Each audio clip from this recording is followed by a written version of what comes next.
A special good evening to everyone. NMPites! NMPites! St. George's Northeast!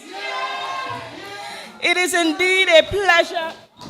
Welcome our political leader, everybody.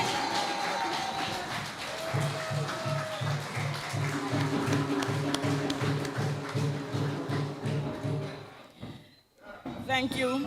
It is indeed a pleasure to be here this evening as always. Welcome to our zonal meeting here in St. George's Northeast. It's always wonderful to see so many dedicated supporters gathered. And as we traverse the length and breadth of our country, we are often reminded of your commitment, passion, unity, and love for the new National Party. NMPites! Nice people. I say welcome. I now invite Ms. Kim Williams to open in prayer.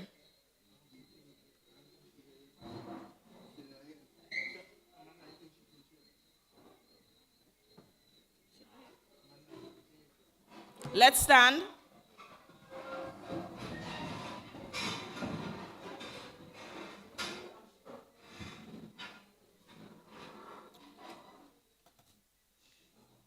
Heavenly Father, we truly thank you for this day. We thank you for bringing us here to our zonal meeting. We are grateful for your blessings and your love and the strength you have given to us as a people. Thank you so much. Thank you, Lord, for everything. In Jesus' name, amen. Let us remain standing as Miss Rosemary Welsh sings the national anthem, followed by a party song.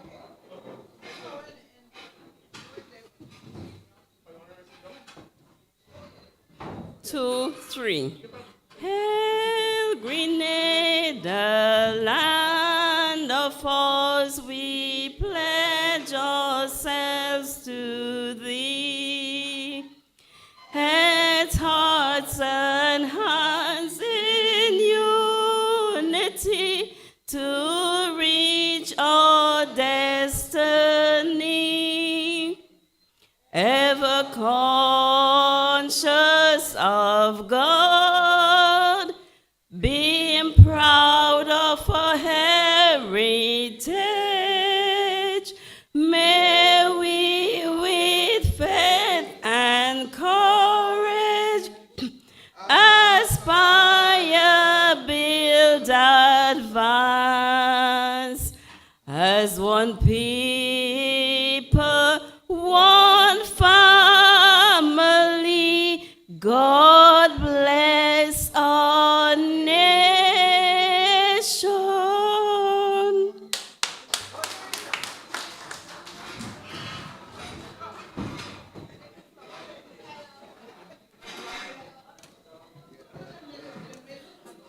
Keep standing, our party song. 2, 3.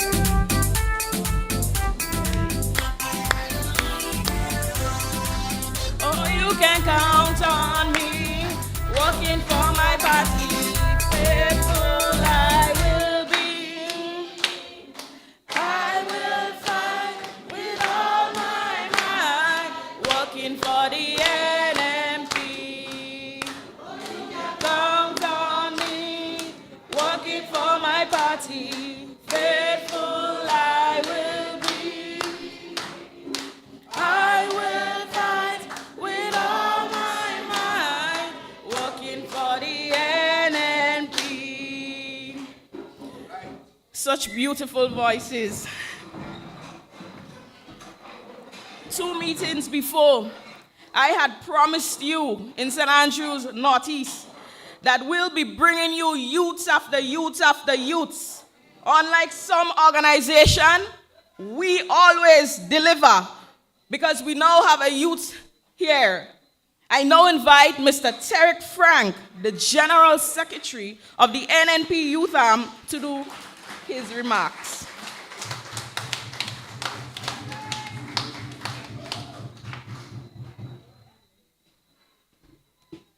NNP!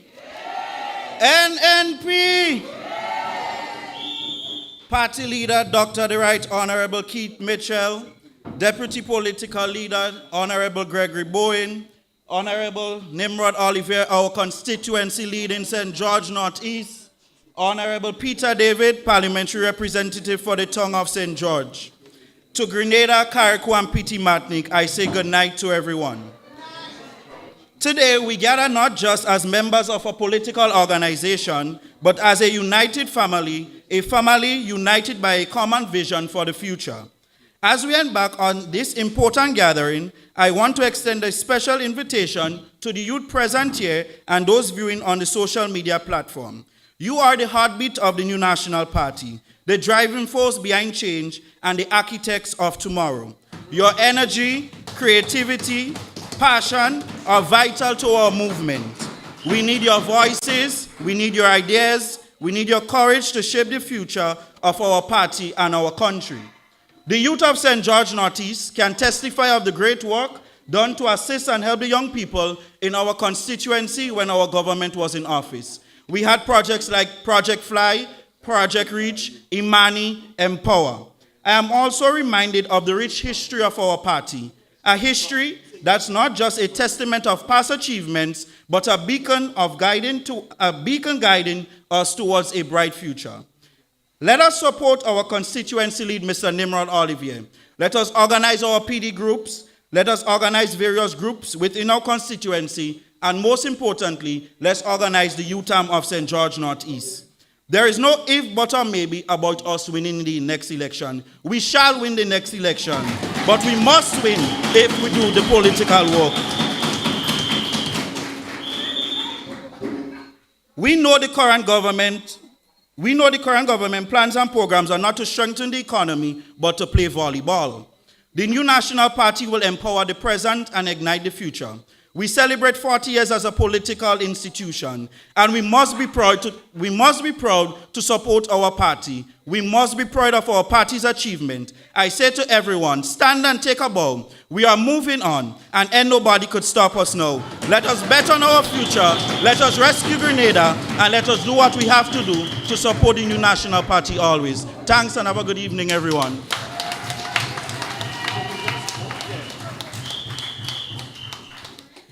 Thank you, Mr. Frank.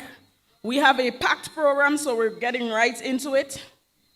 He has a voice. I heard he has a voice as smooth as his negotiation skills. I heard this individual can make even the driest topics sound interesting. He's diplomatic and charming. And I heard through the grapevine that he is the kind of person who could sell snow to a polar bear. Brothers and sisters, welcome the Honorable Peter David.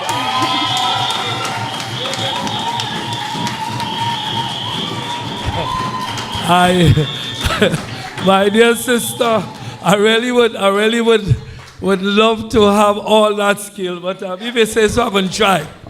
I'm going to try some negotiations. Brothers and sisters, it's a pleasure to be here.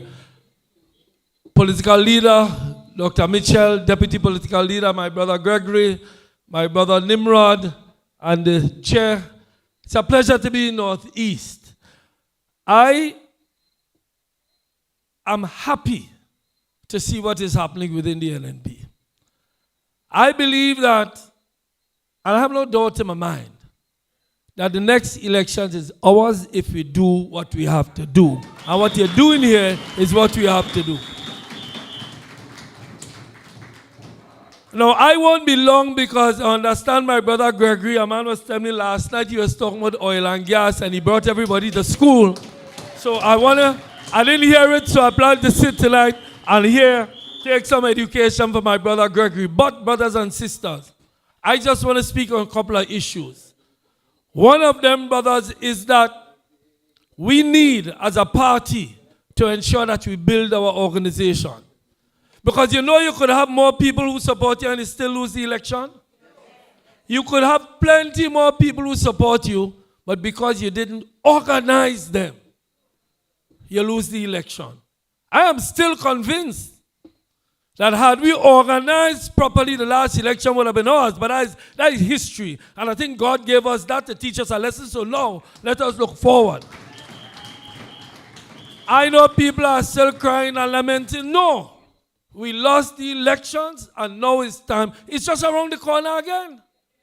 Look at it, 3 years in a couple of months. So now we begin organization. So here's what I start by telling you. What I said in Busheju the last time I was up there. Where are your children? Where are your children? Nobody answered me. They're not here. You have to begin organization in your home. If we do not bring the young people, then we will not win the next general election. And where are the young people? In your homes. Don't treat the young people as if they're out there. No, they're in your house, but you have to bring them. I was telling somebody in the last election, when we did the canvas, we say, see that house up there? But that's our NNP house. But we didn't realize only mommy and daddy was NNP. The rest are kids. While they were not supporting NDC or solidly with NDC, we did not make sure that they came out and vote for the NNP. So I begin by talking about the need for organization. Don't take anything for granted. You hear sometimes they say the noise in the market is not the sale. Don't let us get caught up with the noise. Get yourself organized in your constituencies, your constituency branches, your polling division groups. And my brother Dwight is not here. I'm sure he's on the way. But he's going to talk to you about the need to canvass the list properly. So that is the first thing I want to talk about. I also want to talk about what I am observing. I am observing something I have in my head of the arrogance of power. I believe that in our country, there is a creeping arrogance of those in office. So, for example, there's a project they have, the hospital project. Now, I don't know the details. And you know why we don't know the details? Because they believe we don't need to know the details. We need to demand of our government the details of what is taking place. And I want to warn them. You know, Grenadian people funny, you know. They with you one day and tomorrow you treat them in a kind of way. That is it. And I see even their own supporters are saying to them, don't develop that arrogance because you will end up losing power. But that arrogance is like a runaway train. It can't stop. So I want to say to the government, treat our people with respect. The details of all the deals, we must know. And I know they'll come back and say, when all you do this and when all you do that. Well, you are in power now. You have power. You have to do what you said you were going to do. We hear about transformation. In fact, you know, I was thinking of two things the other day. One is the debushing. They give debushing licks. Licks. But you see the bushing going on now. They ain't say they're stopping the bushing. The same project, the bushing that we had, because we understand how it impacted on working people. They have it after criticizing it for years. The second thing is the CBI. The CBI, what they call selling passport. They accused Dr. Mitchell up and down the road. They accused the government of selling passport. Now I am hearing them say how much billion they're getting because of how much passport they sell. That is the height of hypocrisy. The fact is that the NNP government developed the CBI program because they saw it as a program that can raise millions of dollars and resources for the country. The NNP government ensured that in delivery of this program, there was maximum security. In fact, as I traveled the world and spoke about CBI, one thing I said to people, and two things I said. One is the value of the Grenada passport, meaning that being a Grenadian citizen is something people should want to because of the value that we have as a people. The second thing is we did not compromise on security.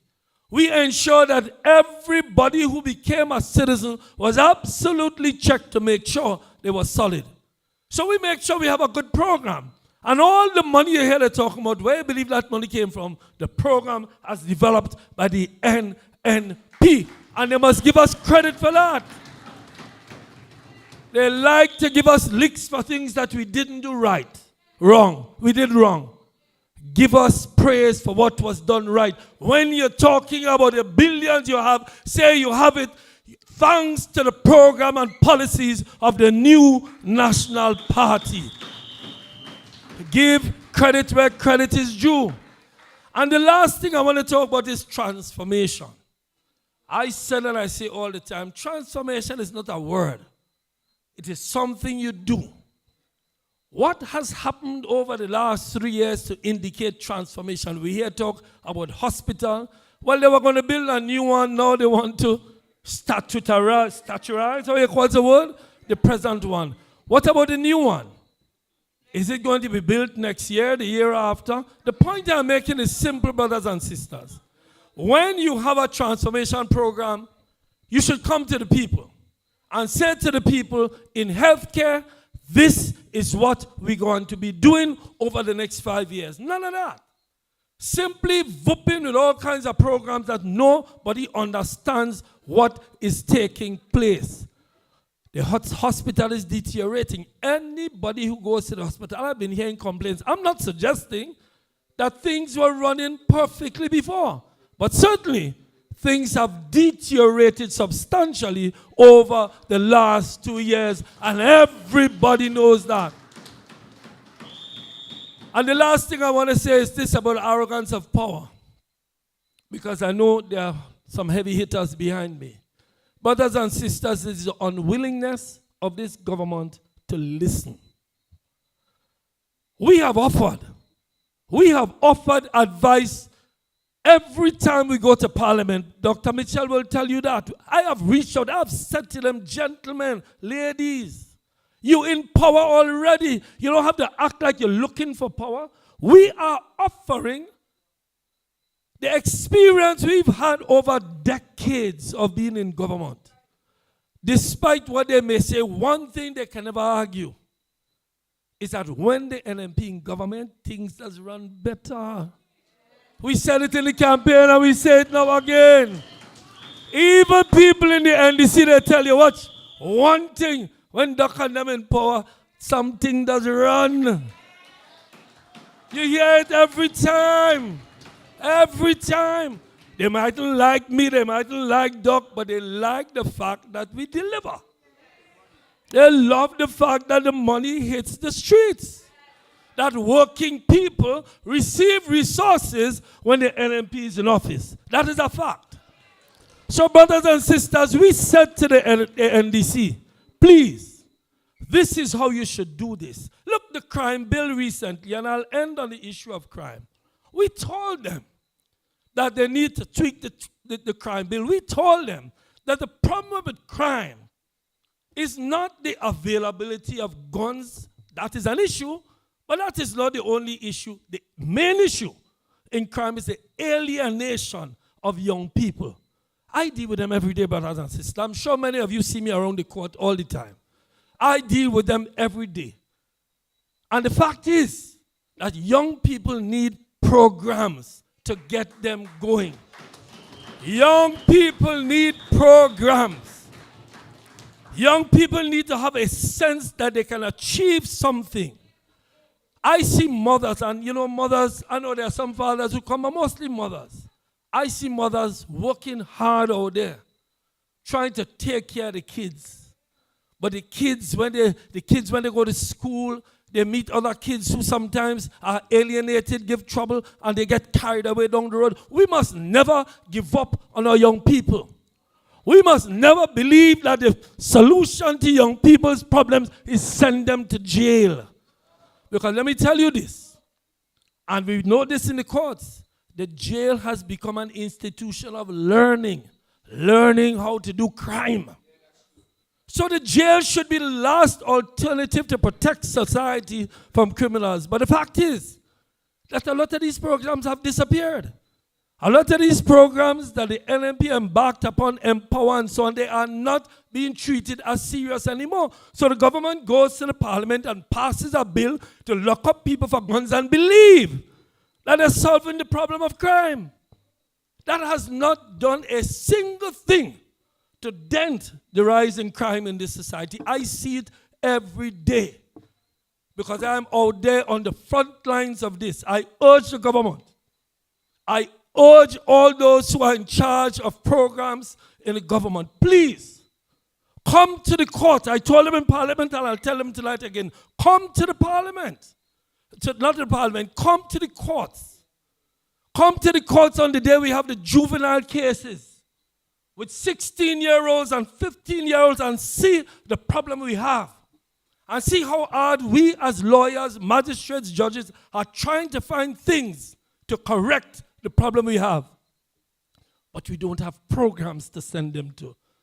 We don't have counseling programs to send them to. We don't have alternative programs to train them. And that is the responsibility of our government. We as a community have to do our part. We as parents have to do our part. But the government has to do its part to take care of our youth. And that is sadly lacking in our society. So brothers and sisters, I've spoken enough. I want to listen myself to what some of the speakers have to say. But I go back to the original point. We can make as much noise as we want and clap and sing. If we don't organize, we ain't getting in government. So go back to your constituencies, go back on the ground, talk to people, organize your groups, organize yourselves, because I am certain that where we are today, all we have to do is set the field properly, and we're going to catch that ball and win the next generation. Thank you. May God bless you. Move it. Yes, we move it. Move it. And then we move it. Brother Peter, give Jack his jacket and go through her blows. I tell you, brothers and sisters, the NNP is the real MVPs in the political sphere of Grenada, Carriacou, and Petit Martinique. And we are the party for the youths. The next speaker, he has a story for every occasion. Whether he is recounting tales from the community or discussing policy, he delivers it with his unmistakable mix of wisdom and warmth. He is fierce, but he holds the people of his constituency dear to his heart. He is the best and the only man for his constituency. St. George's Northeast. St. George's Northeast. Welcome your constituency leader. Don't stop, don't stop, don't stop. Old people did say, back long time ago, if something can break, don't fix it, leave it so. St. George Northeast. For a minute there, I thought she was introducing Dr. the Right Honorable Keith Mitchell.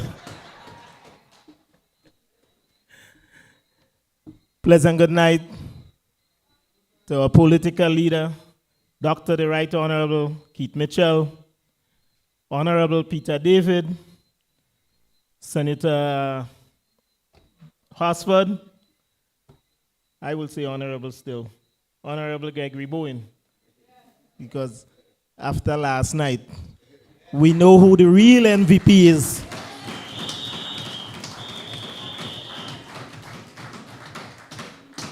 Sister Chair, and most of all, to each and every one of you that's sitting here in the audience and listening to us online. Brothers and sisters of St. George Northeast and surrounding areas, thank you very much for being here today.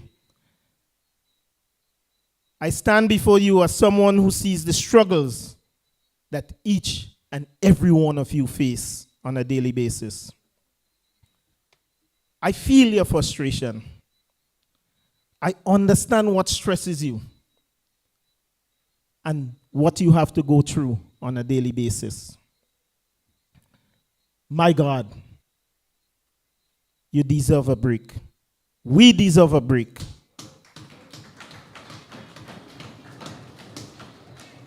We deserve some peace and some time without any row.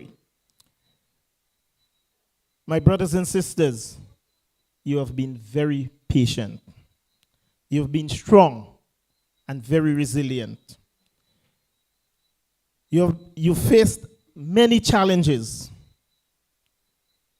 many of which no community should have to face, given the fact that this administration came in and met a pregnant treasury. Let's talk a little bit about some of the things that's been happening in this constituency. Let's talk about what has been stripped from us. For as long as months now, years now, and infrastructure has been neglected.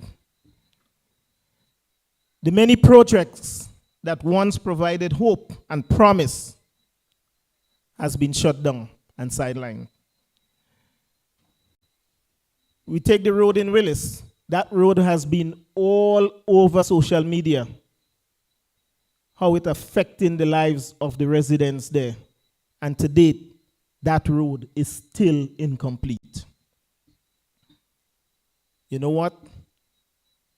The time is coming when we have to let this government know that that is unacceptable.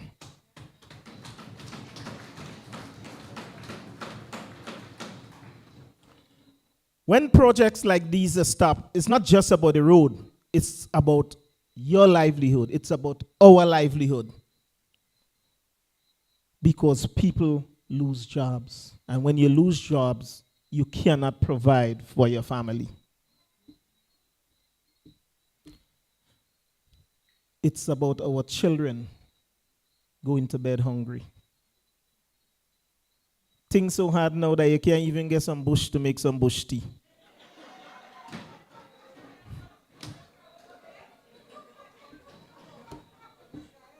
We have struggling mothers and fathers wondering how they're going to provide the next meals for their children, for their kids.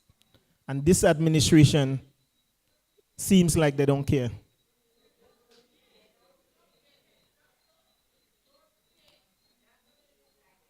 Sometimes, and we're starting to see it, some of us have to abandon our morals just to survive, just to put food on the table. That shouldn't be.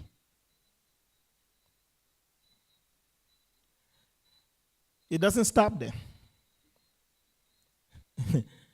I believe Brother Peter spoke a little about it. They destroyed the debushing program. We know they said the worst thing about us when it came to the debushing, but the NNP had it right, because that debushing money didn't make its way to Miami to buy Gucci slippers. It circulated right in the constituency.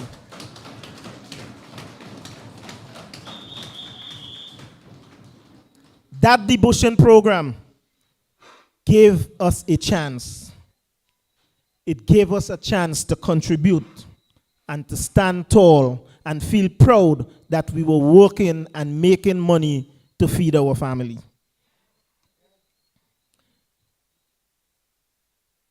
We must know it didn't matter if you were NNP or NDC. Everyone got a fortnight under the NNP administration. Right now, they have even politicized the debushing. So if they suspect, well, I won't even say suspect. If they see you talking to somebody that they know is an NNP, then they label you an NNP and you ain't getting no debushing. That is wrong. Let's talk a little bit about agriculture. That's the heart and soul of St. George Northeast, mainly Willis. After Hurricane Beryl, our farmers, the ones who have tilled this soil to feed our families and carry these communities for generations going back, were left with nothing. No survey, no subsidy. Not a single hand was stretched out to assist our farmers in this constituency.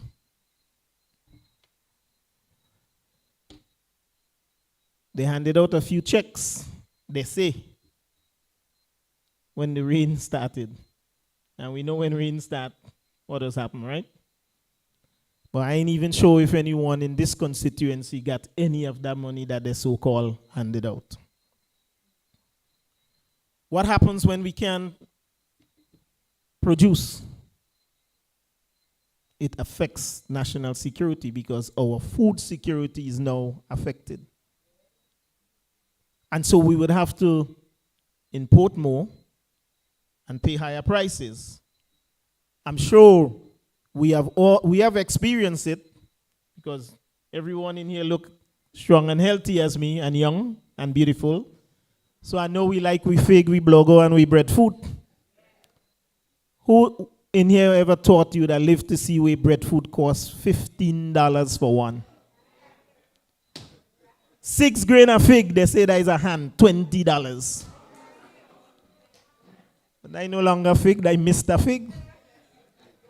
Mrs. Blogo, and King Plantain.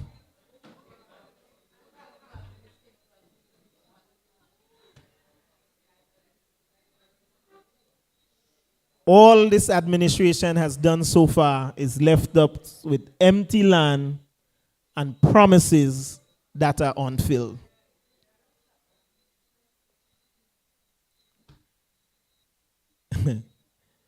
We have a representative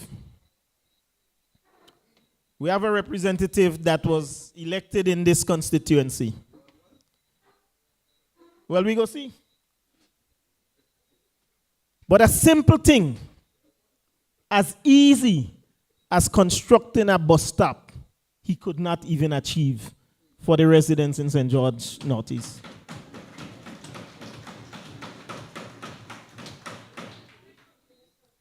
And when that bus stop saga was all over and lawsuits flying here, there, and he had to back down, he went on social media and promised another bus stop 200 feet up the road in Lamo Junction. And up to now, the folks still have to stand in the hot sun or the rain to get public transportation because so far, zero delivery and bus stops. But I tell you what, for those of us that traverse this road, one of the first things that he got completed, someone said it, the road to his house. So that speaks of the selfishness of this administration and the members of this administration.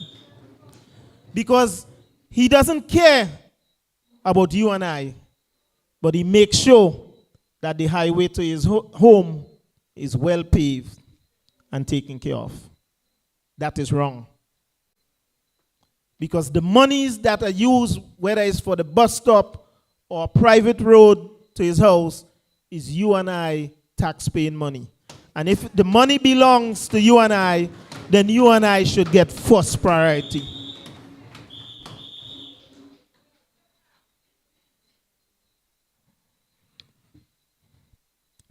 We sitting, we waiting for roads and everything to be fixed. But after Beryl, what did we see? The MP in Carriacou. Carriacou have a whole minister for itself. Well,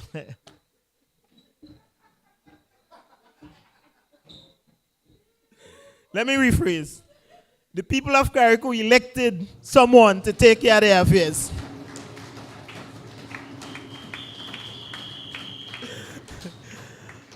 But yet the MP for our constituency thought it fit. While there were persons affected in this constituency, thought it fit to be up and down in Carriacou, doing what only God knows. Because all we see, I never see a bunch of men that like to pose sofa picture. But that is a whole different story.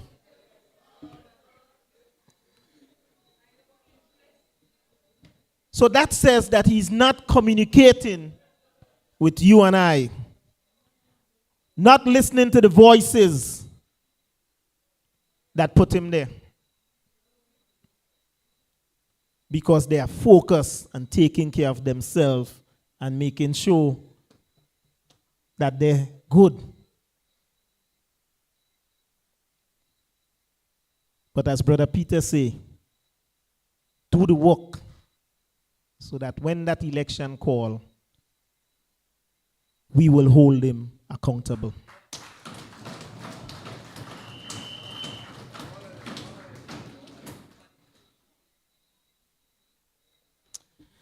To the young men on the block, the new National Party, again, wants to speak to you directly and tell you all is not lost. Do not lose hope. The new National Party would be back to govern this country.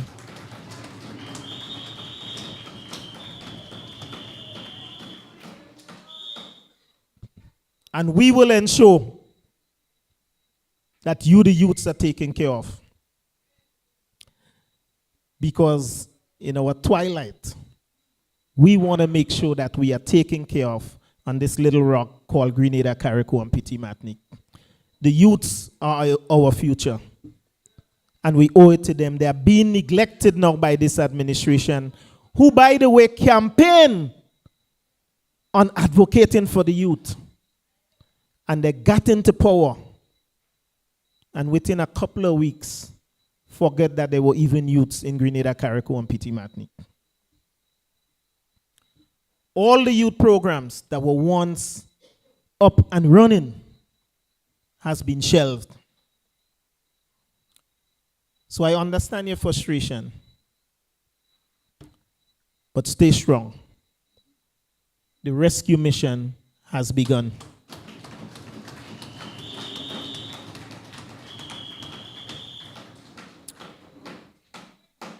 For those of us, and I have to say it this way because I know some of us can't afford.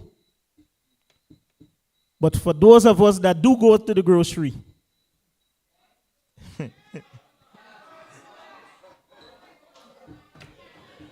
we see readily where the cost of living is. And we know what $100, $150 could have given us. Prior to June 23rd, 2022, you need about $450 to buy that same basket of goods right now.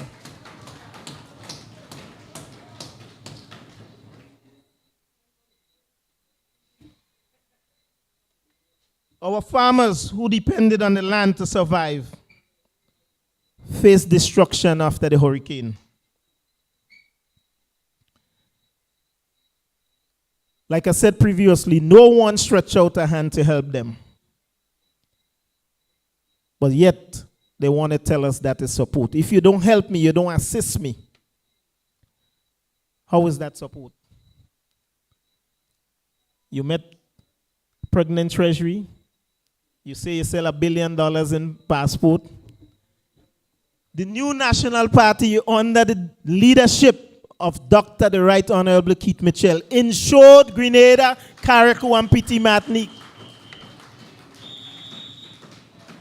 And this NDC administration, within 2 weeks of the hurricane, got 118 million EC dollars.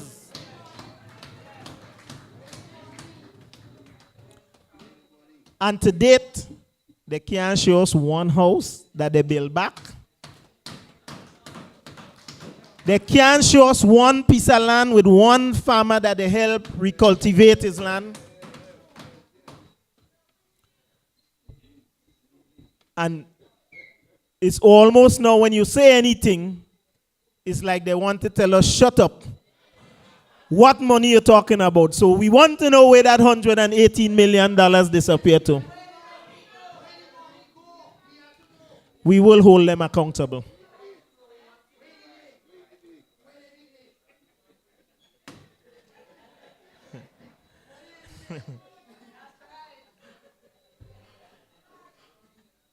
I want to say a little thing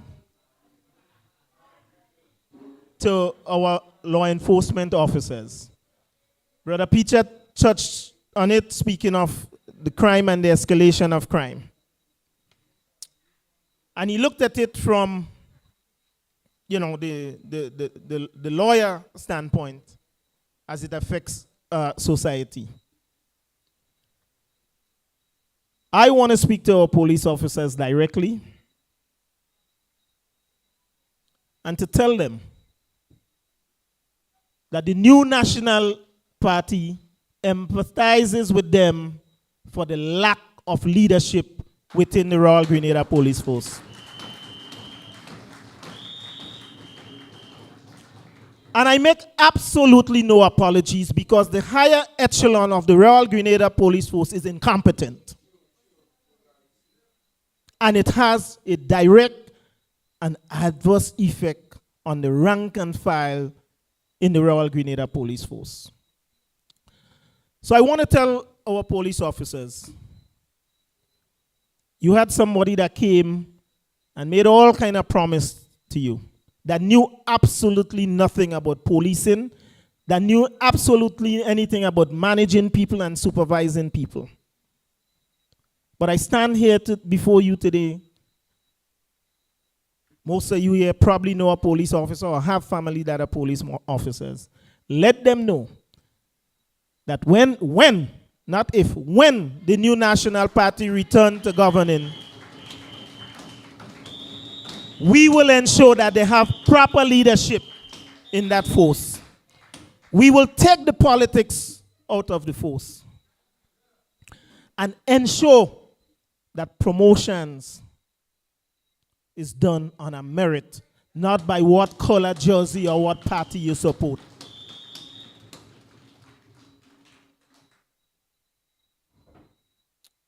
That is a promise, and I don't promise what I don't keep. The security of our nation is in shambles. There's no other way to put it. But who sees it?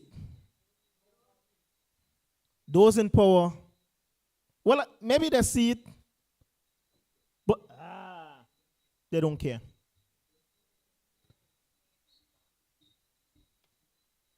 But who also sees it? All right. See, we got a very smart audience here. Yes, you and I see it. You and I that live in the constituencies, we see it. And if we see a demoralized force, are we going to care? Are we going to have respect? So the young men that are going out there and purchasing guns and deciding to settle matters on their own by committing crimes, that's because they have no respect for the police, because the police themselves, there's no respect from the higher echelon to the lower guys. It's visible. I see it.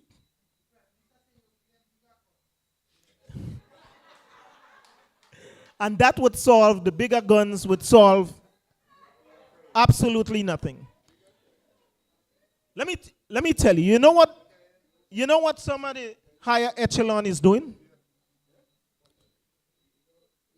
So Nimrod Olivier is a police officer. And Honorable Modest posts something on Facebook. And I go on the post and I like it. And within an hour, I'm getting a call from headquarters about that. Are we serious? This is a fact. And I challenge any one of them to tell me what I'm saying is not true. It's a fact. That's to show you how low we are in this country. That we have rights and we have freedoms.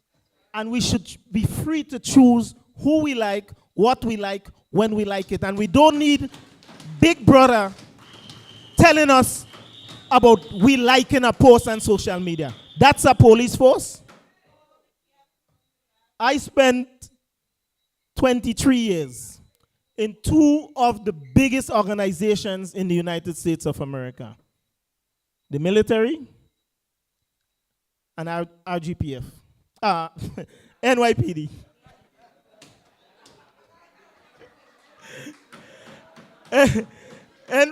NYPD, 45,000 persons. 45,000 persons, which is just a little less than half the size of Grenada. And you could be standing in Times Square, texting somebody, and I could have been in my office and reading what you were texting to that person.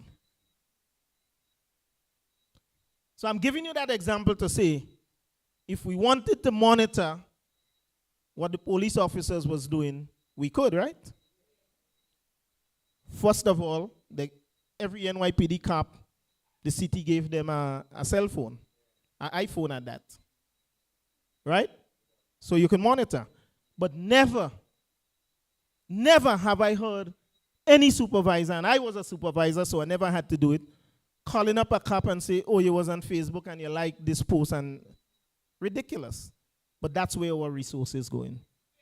So while crime is going up, they're busy monitoring cops that they feel is aligned to the new National Party.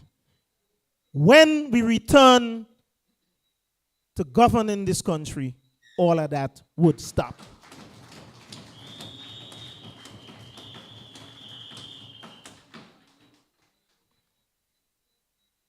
In closing,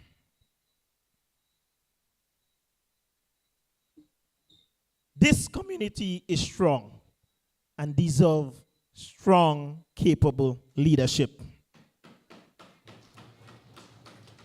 The new National Party is committed to bringing real, lasting change. Brothers and sisters, let us all rise together.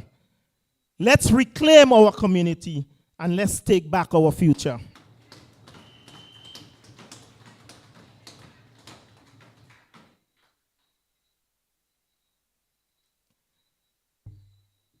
Brothers and sisters, permit me to say this. As Brother Peter says, see, Pedro, I tell you I would piggyback, right?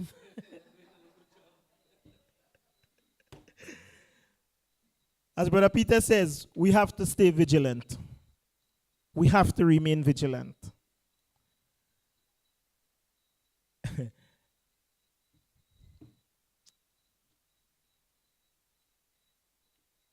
Just last week, we saw a clip making the rounds where our Prime Minister basically stood and told the nation, us, the people of Grenada, that he is bigger than the state of Grenada, Carriacou, and Petit Martinique.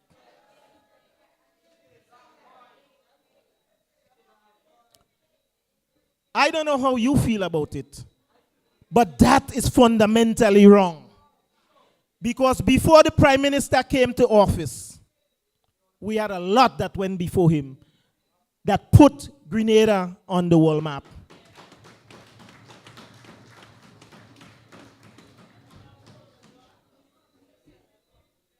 Let's take a look here. Each and every one here has a history of the sacrifices that they make, all in the name of Grenada, Carriacou, and Petit Martinique.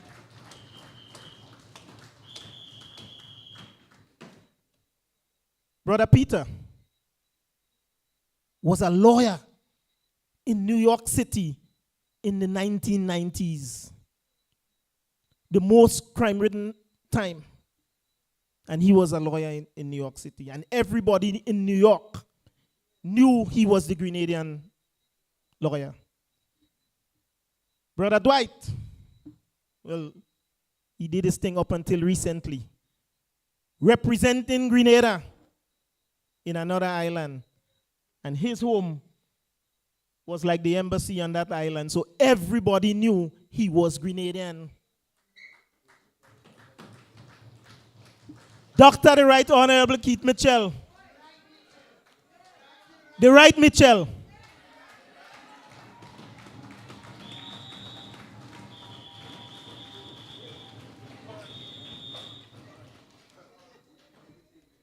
The Dean of Mathematics in Howard University, one of the most prestigious universities in the United States. And he could tell you, I travel quite over, and just about everywhere I go, people know him. When was it? When was election? 2022? I think in 2023, I finally decided to go get a visa to go back to the United States. So like for 2 years, I couldn't even go back to the States because, as you know, I gave up my citizenship. And when I came out from the embassy, there was a lady walking in the street.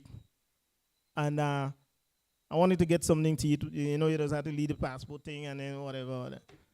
And I stopped her and she said, "Where you from?" I say, "Grenada." She said, "You know Keith Mitchell?" I called him right there and there. I didn't even answer her. I called him. It was about 9 o'clock in the morning. And I put her on the phone. And yet the young Mitchell talking about when he go to Africa, they don't know about Grenada. They know.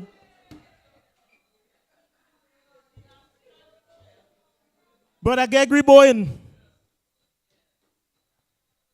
qualified engineer that did work. And for those of us that heard him last night, we know that people like is Greenberg and Grenberg and all of them know who Gregory Bowen and knew who Grenada was.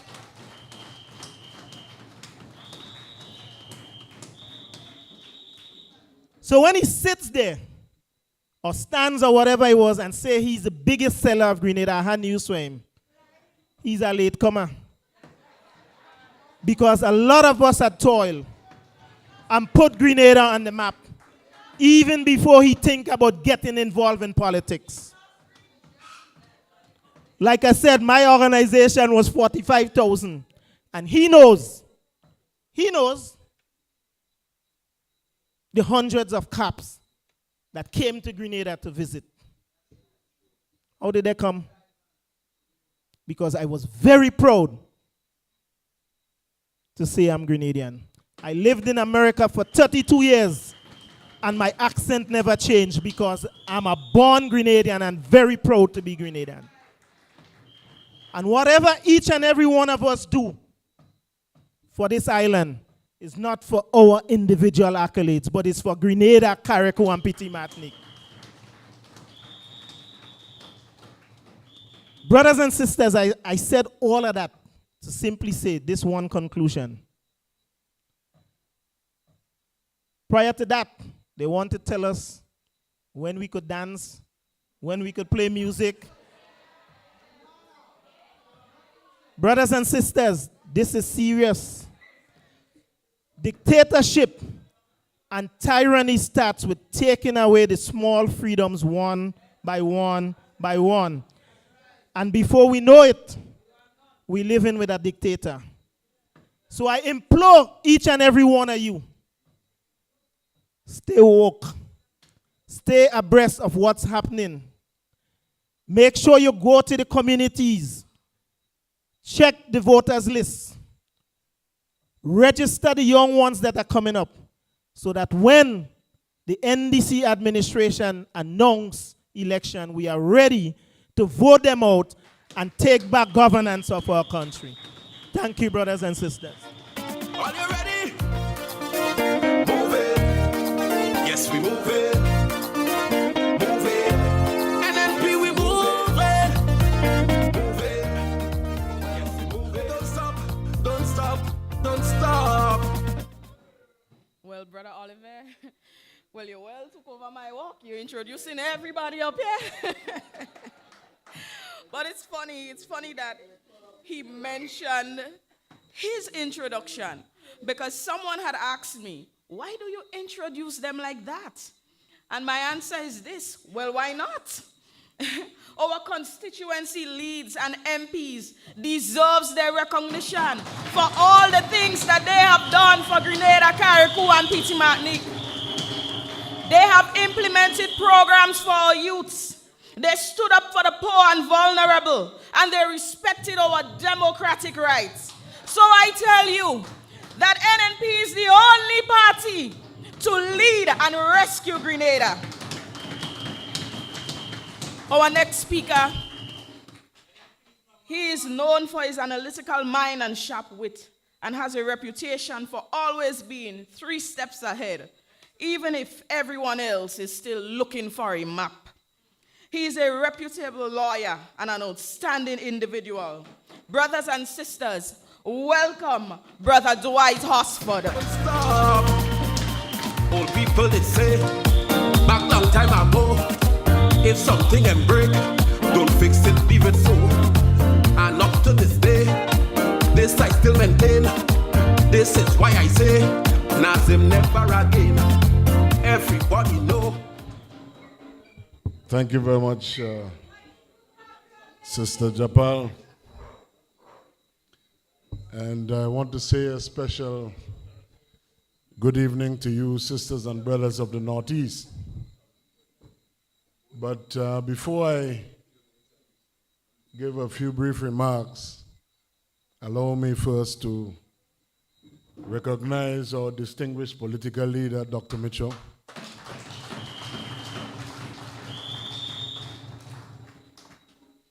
And one of the great stewards of the party, our deputy political leader, Brother Gregory Bowen.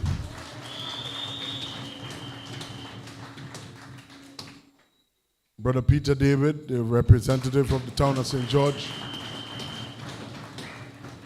And our stalwart soldier, Brother Nimrod Olivier. Sisters and brothers, I am very happy with where I am with this new national party.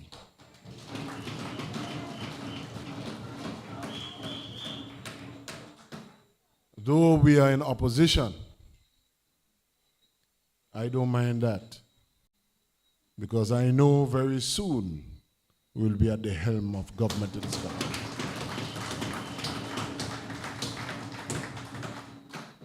And before I start my remarks, let me just say that we are celebrating 40 years as a dynamic and strong foundational political organization in Grenada. Unique political organization. The political party that restored order and good governance to Grenada in 1984.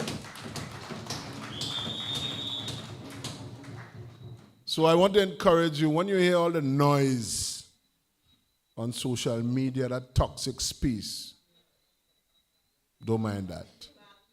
We have a lot to be proud of in a new national party.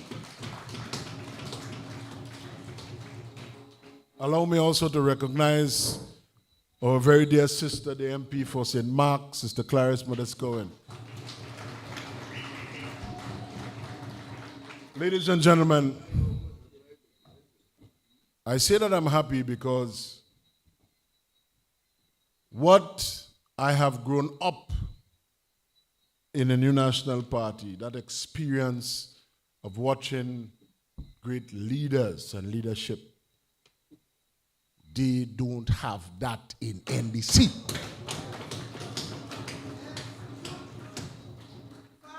And I had the occasion not too long ago to speak in tribute, my small, humble tribute to the life and contribution of our dearly departed former Governor General, Sir Danny Williams.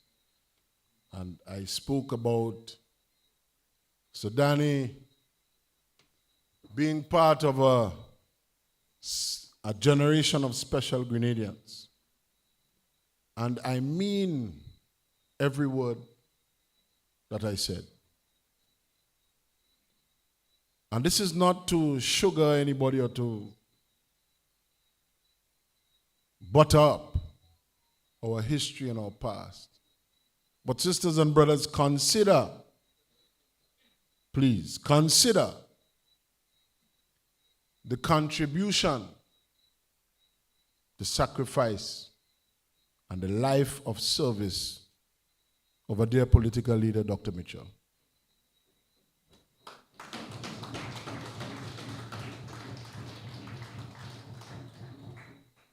I want you to consider in similar fashion, the contribution of Brother Gregory Bowen to our country.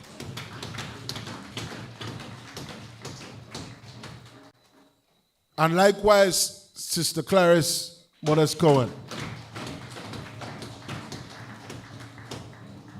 Brother Peter David and all those sisters and brothers, not just at the front line of the New National Party, but those who have given all of their fiber and themselves to Grenada, Carriacou and Petit Martinique. And it troubles me greatly when, after the last election, as my mother would say, some children got into office and they said nothing was done in Grenada since 1983. Can you imagine that? And I say that I'm happy because coming up in this party, to see before you great women and men of substance giving all of themselves to this nation and nation building. And they have brought Grenada to what Grenada is today.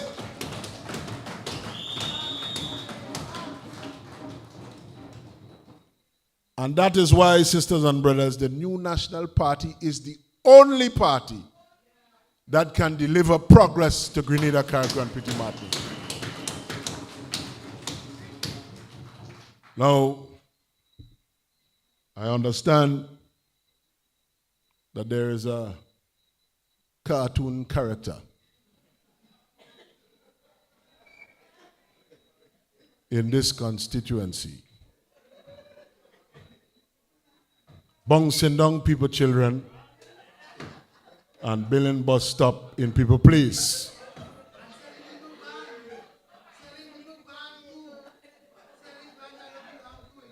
Now, sisters and brothers,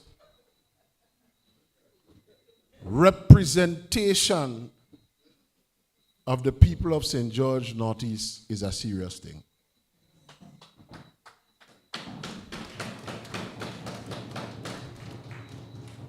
Nation building is a serious thing. And serious business call for serious people.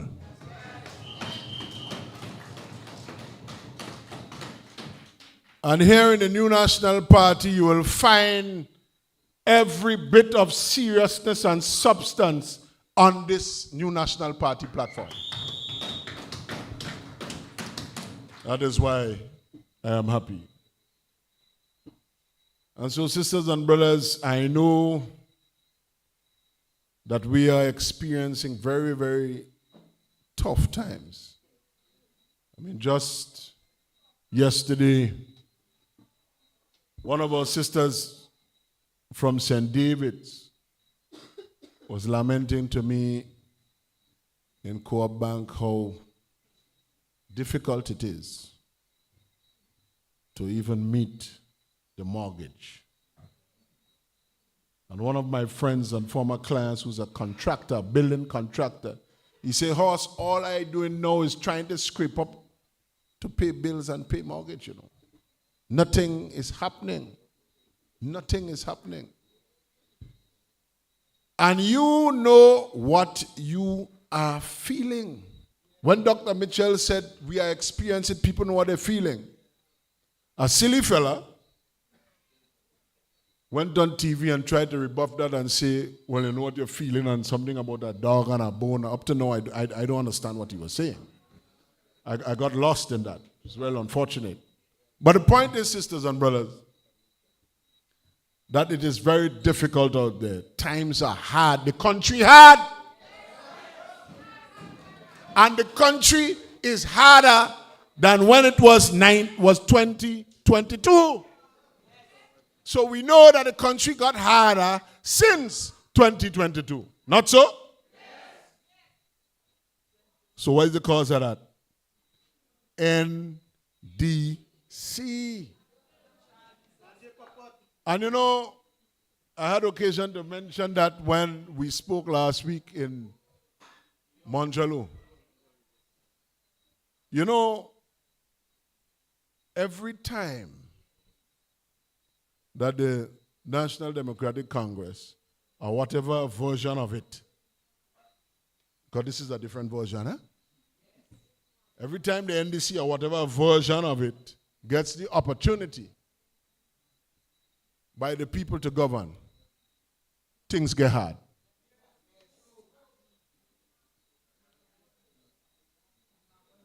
Every single time. And every time in a constituency just like this one, as with Southeast St. George, NDC gets the seat and there's a representative of the NDC, they disappear. You can't see them. Nothing is happening. But you know what is the hope? And you know what is the beautiful thing about history when you think about history? Is that every single time they do that, the new national party is there to come back and rescue the country.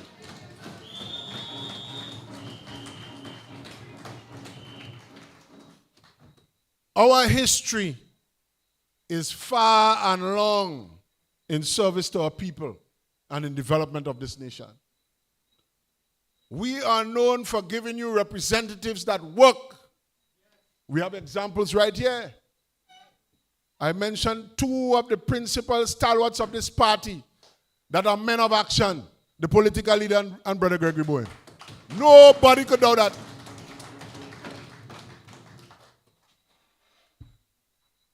But in as much as these times are hard, we must not just sit and complain. We must get ready. We must get ready. And you see this thing called voters list? You must comb that list, go through it, name by name. Make sure you see your name. Make sure you see your children's name and your family name and your friend's name and your neighbor's name. And then examine the list for people that you don't know and you don't know that are living in the constituency. Because I will tell you what, sisters and brothers, they recognize, and it is not yesterday, they recognize quite early that they are losing support even among their own NDC people. Fast. You see the movie Fast and Furious? They're losing support fast and furious. And you hear talk about CBI and 1.2 billion and so on. Brother Nimrod mentioned that. But that's part of the strategy to use people who are now carrying Grenadian passports, to put them in certain key constituencies, register them, so that they will outnumber you if an election is called and they can win. Are we going to allow them to do that? No. Are we going to allow them to do that? No. So, sisters and brothers, it is important, therefore, to pay attention. You see this addendum thing that coming out? That is the additions to the list. That is new people. But you must also examine the general register of voters or a current list if you have one. Go through it. Because all kind of funny names and things popping up in some constituencies. And this one is now. This one now is one of those constituencies. In fact, not too long ago, one of our sisters told me, she said, listen,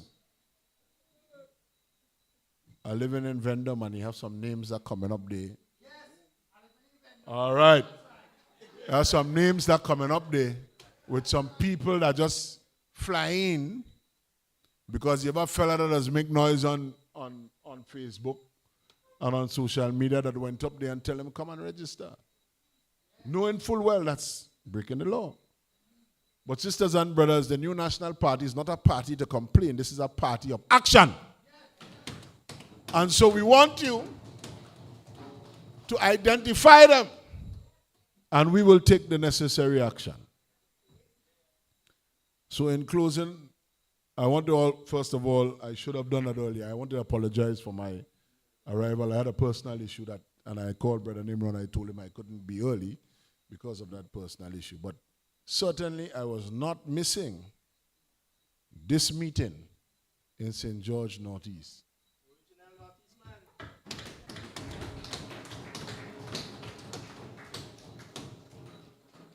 Sisters and brothers, we have a great party and a very rich legacy.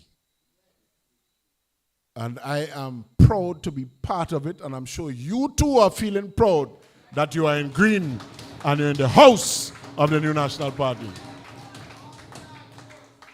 I feel warm with pride when I look at my leaders who have paved the way for a free and better Grenada.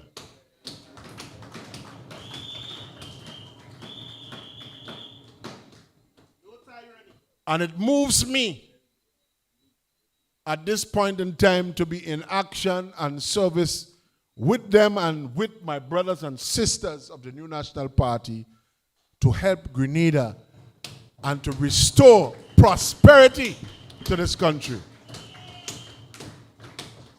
That is the reason why I am here. I am inspired by the gentlemen and women that you see before you, sisters and brothers.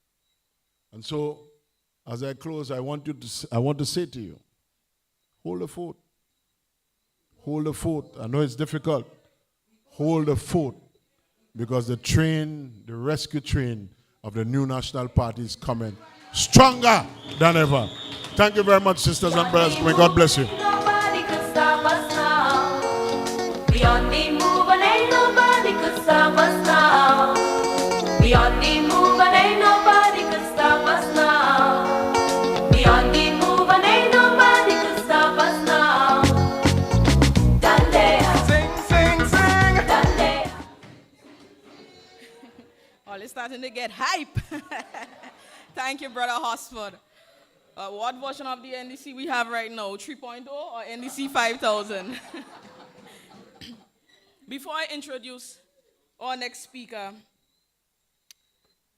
I just want to say a few things. Because we have seen, over 2 years now, we've watched and looked upon as the NDC has stumbled through leadership without a plan. We've seen promises remain just that, just promises. Where are the jobs for the young people, the safety nets for the elderly, the support for our farmers? Instead, we are seeing funding wasted, opportunities missed, and priorities set that don't serve the everyday Grenadian. And we ask ourselves, or I ask myself, who is really benefiting from this mismanagement? Look around at our healthcare system, which should be a priority for any government.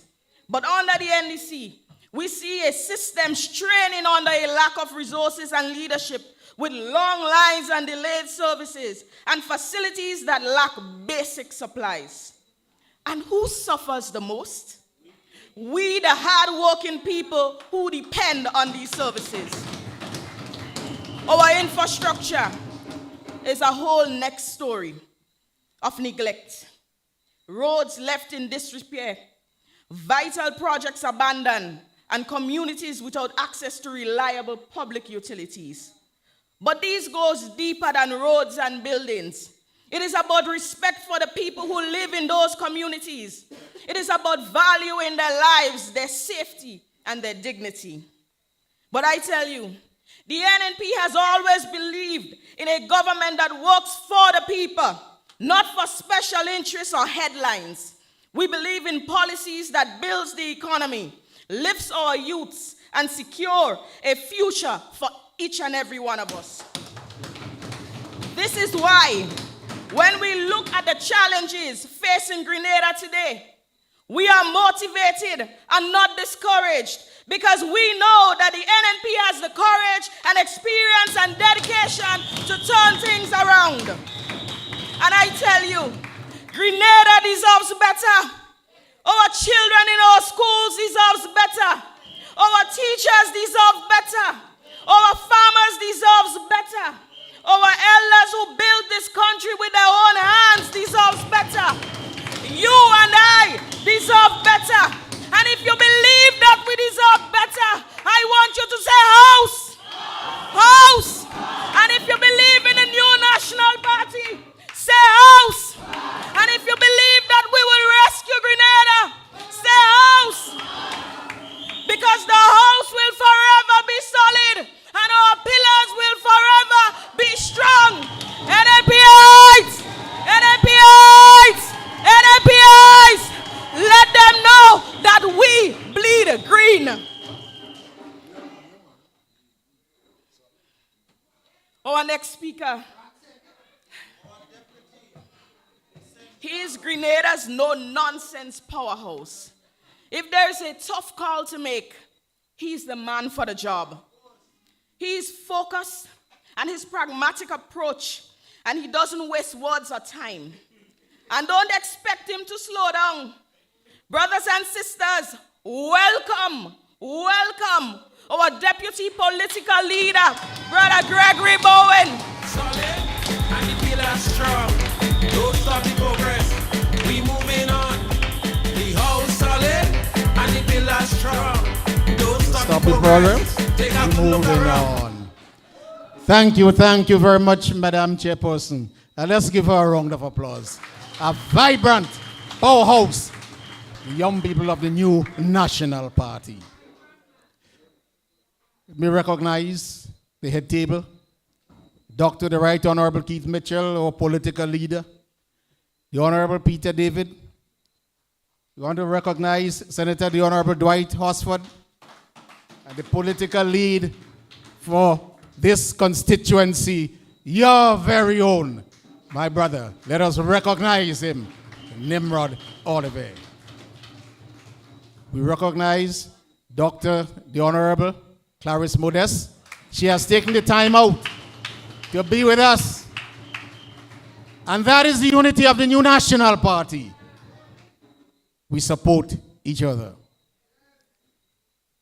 Brothers and sisters, I want to recognize you. Recognize you for being here. Whether or not you are au fait with the situations that are facing us, you are here to show that the new National Party is well on the way to rescue our Grenada Carriacou and P.T. Martin. And let us take time out to recognize the listening public in the diaspora. Let us recognize them because they are quickly learning. They are learning and following what we say to do what is right. We have seen them abandoning the position they held before because many of them came to Grenada. They were invited. They say, come, Carnival 22, exactly.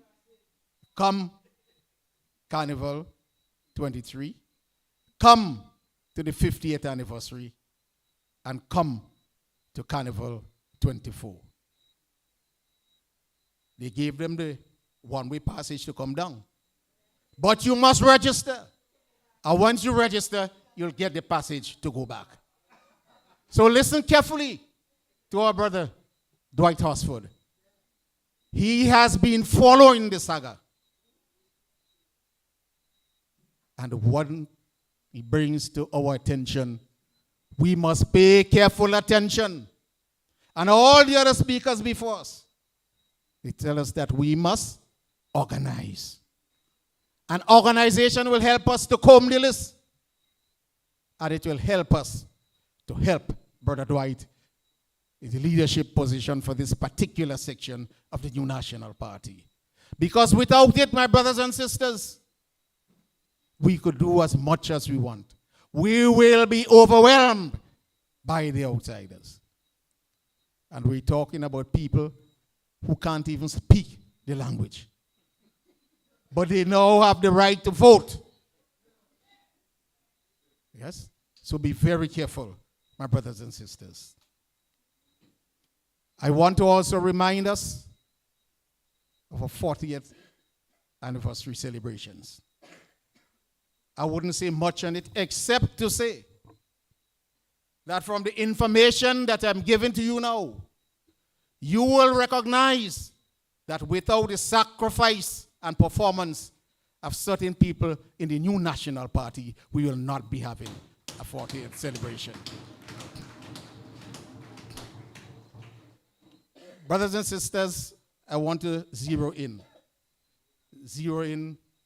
on the oil and gas situation in our country.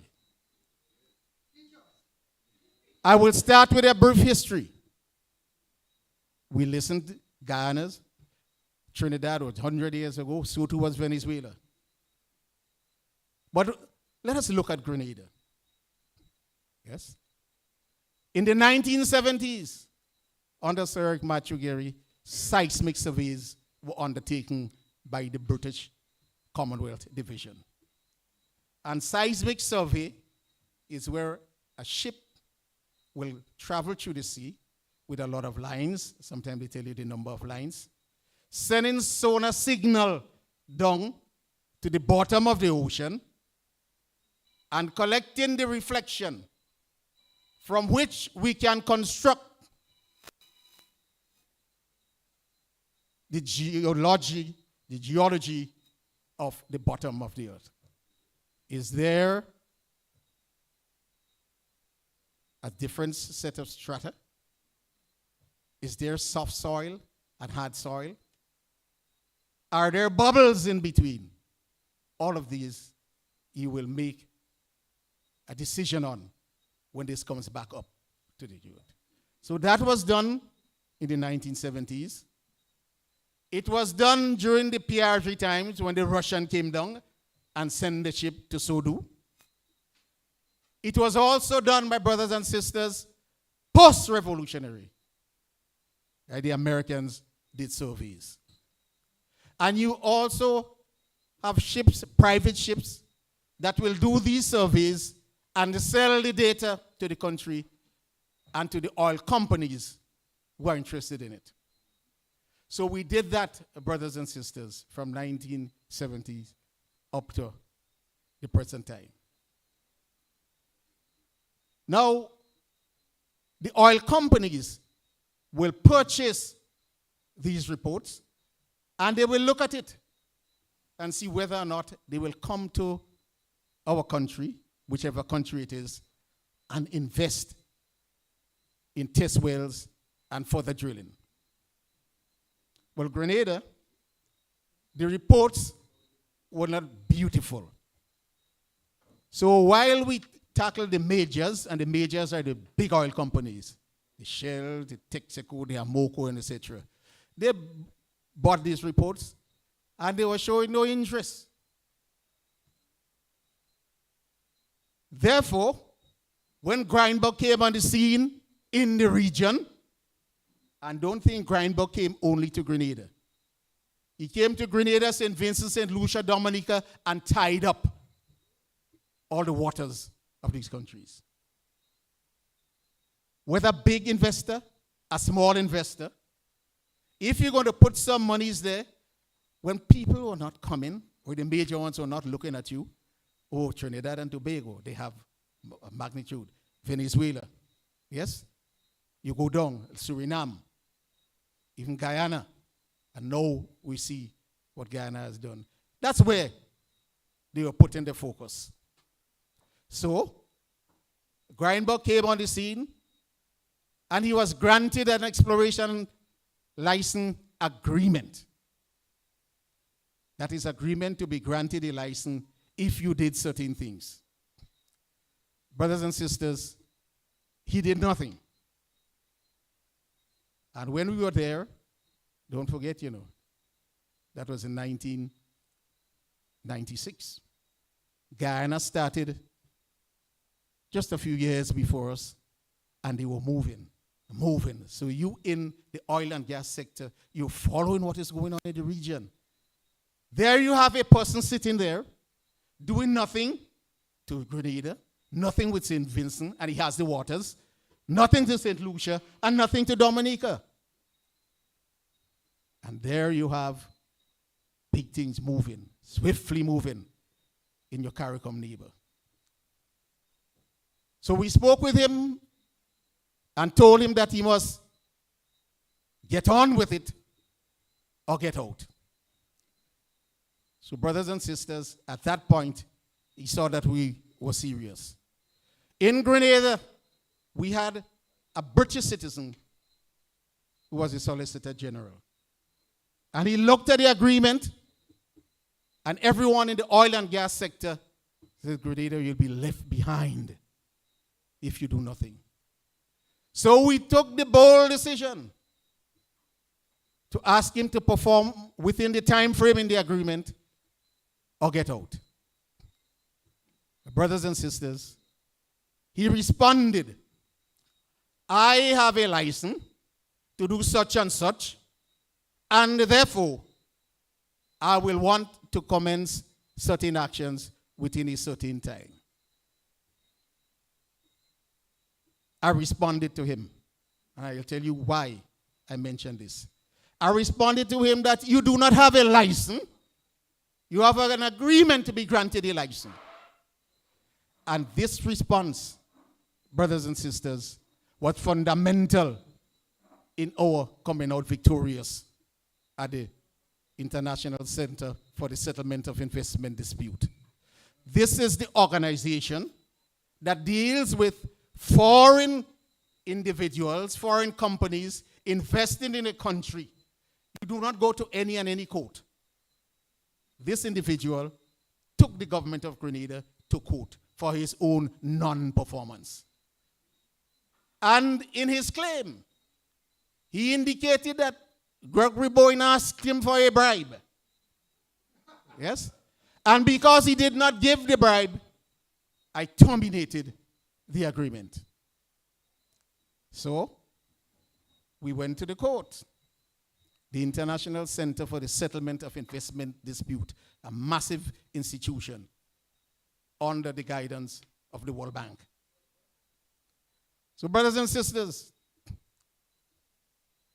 the Lord worked mysterious ways. In the center, you have three tribunal membership, referred to as the tribunal. And when we got into the center, we were introducing ourselves to each other. So the members of the tribunal, the president and the two other members, introduced themselves to the both parties, Grindberg, his lawyers, the government of Grenada, represented by me, and our lawyers, Freshfield. So up come this gentleman. He was the last. I met all his lawyers and so forth.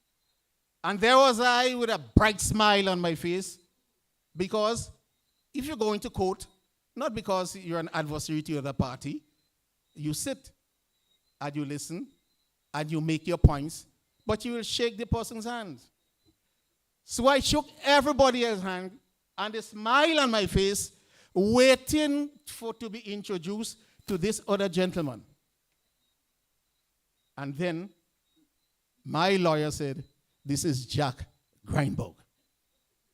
I have never met the man before. The body recoiled. You understand? It was spontaneous. The look on my face changed. The outstretched hand withdrew. And I stood rapid and stand. And this is the man who said I asked him for a bribe. But remember, the president of the tribunal was sitting there in the chair. And we were like where you all are on the lower level. And they were looking at me. I did not realize how fundamental my reaction was in Grenada winning this case. Because it was Jack Grindberg's words against mine that I asked him for a bribe. But when the president saw my reaction, and he saw that it was spontaneous, I was smiling, trying to meet the man, to shake his hand. During the hearing, the tribunal asked me, because that was in Jack Grindberg's deposition, that was in his witness statement, that I asked him for a bribe. Yeah? He came into the country one night and so forth. Nobody was at the airport because the airport did not have anything, records of his coming in. But again, it was his words against mine. In the middle of the hearing, the president of the tribunal asked me, did you ask Mr. Jack Grindberg for a bribe? No, sir. Did he offer you a bribe? No, sir. You wonder where this was going. And then he told his other two members and both lawyers that nothing will be entertained in this center, in this court, about anything with respect to bribe. He said, we will try the matter on its merit, whether or not you are wrongfully terminated. So from then, we started direction. Jack Grindberg started to run straight with his lawyers, cost them in the back. I said, well, that's his person. Yeah? And brothers and sisters, that was the beginning and the end of Jack Grindberg. The only person who defended him in the court was Gregory Bowen. Only person. There were some major oil companies that decided to pay him off. I want to say pay him off $20 and $30 million, you know. And when I asked them why, they say, listen, in this oil and gas sector, we will pay $20 and $30 million rather than delaying our project, yes, and which we lose hundreds and hundreds of millions of dollars. So that gave him the impetus. That gave him the will to go ahead and to try anything. At the point in time, we did not know whether Grenada had oil and gas. But he had decided that it will end up in a court battle and he will take us to court. We don't have money to pay him. So he didn't make it 20 and 30 million. He made it $500 million. Yes? 500 million US dollars was what we should pay him because we wrongfully terminated him. Brothers and sisters, I must give credit to our lawyers Freshfield because they involved me since here in Grenada and at the hearing in all the discussions and the decision-making process. I know Hugh Wildman taught me and Brother Dwight taught me, but I never knew that I was such a professional lawyer to sit with these big people and to participate in the decision. Because they asked me, what would I do here? And when I told them, I saw they put it down in the notes. I said, what, you go and tell the tribunal that? What, a little me? They say, yes, little you. On the correct path and on the correct track. Brothers and sisters, at the end of the hearing, the tribunal told me, if I did not respond and respond in a certain way to Grindberg's letter, yeah, then I would have lost the case. And Grenada would have to pay 500 million US dollars, 1.35 billion EC dollars. That is what was facing us. So let us look at the period 2008 to 2013. Brothers and sisters, when the rulings came out, Jack Grindberg appealed. And he was prompted to do so by the NDC government. So while he took 3 or 4 of us to court, because he said Shell and the others and so forth, they were the one who wanted to come in and take over his rights. So he took all of us to court. Yeah? Step by step, he dropped the cases against these people at the behest of the National Democratic Congress administration. And the government of Grenada and Gregory Bowen, I remember he joined in everything. If you would have joined me knee to my head, he'd have done that in addition to Gregory Bowen and the government of Grenada. So, brothers and sisters, he appealed, because there are provisions for appeal in ICSID. A new team was constituted, a new tribunal, and they gave the exact decision of the tribunal of first instance. Yes? What he also did, at the behest of the NDC administration, was to take the matter up to the Supreme Court of the United States of America. And let me tell you, this one is more dangerous than ICSID.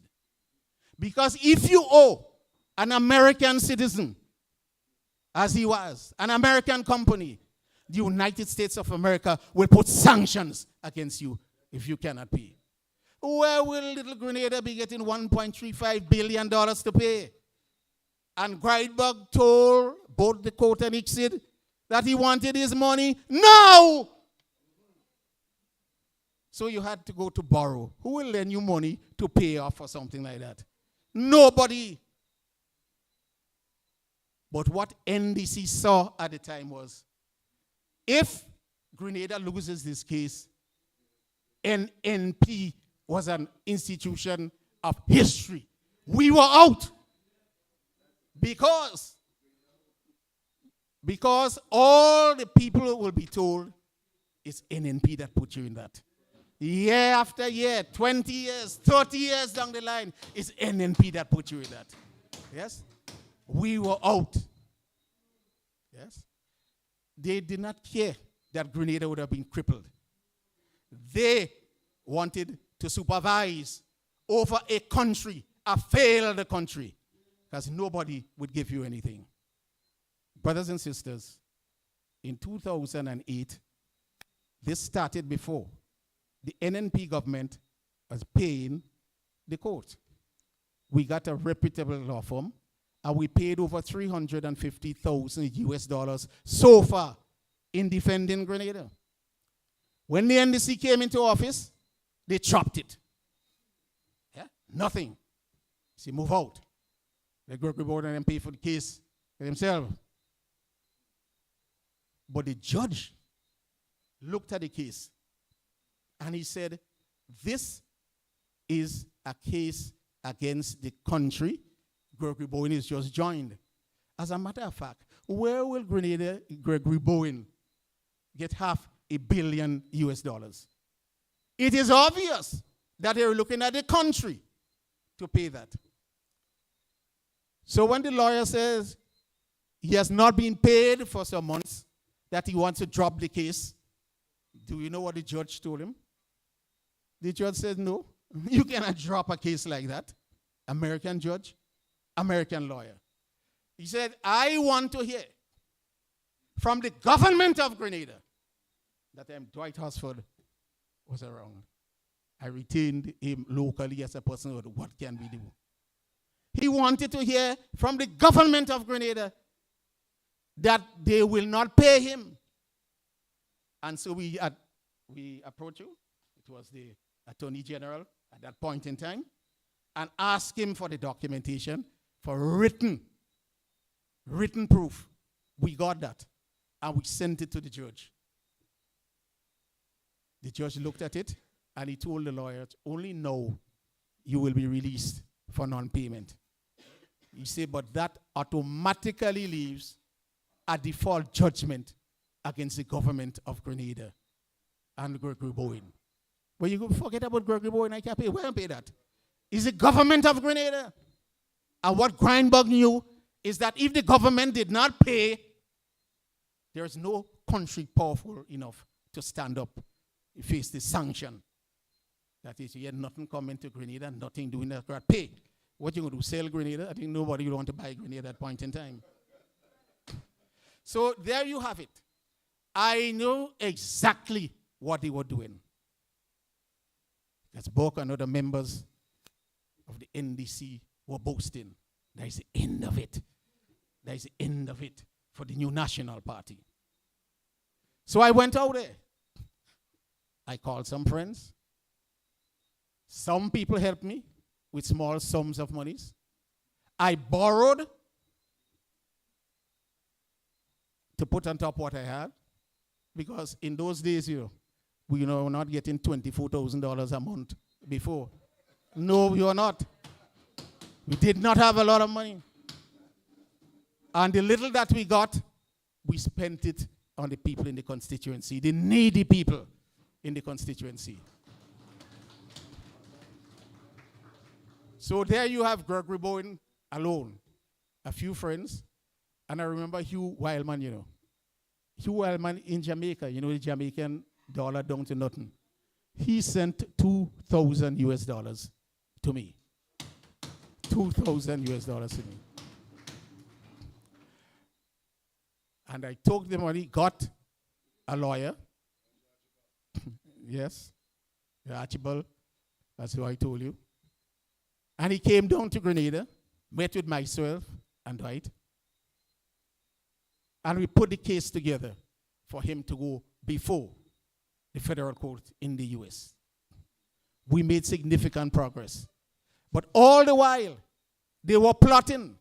Documents used to leave Grenada and reach up to Grindbug's lawyer. Yes? Against your own country.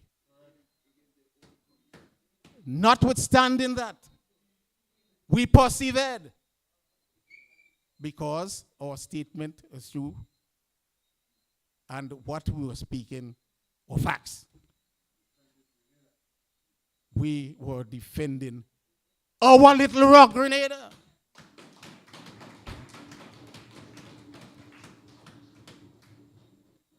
Then they escalated it into the Supreme Court. The Supreme Court of Grenada, of the US, the 9-member, the 6 to 9, they escalated up to there.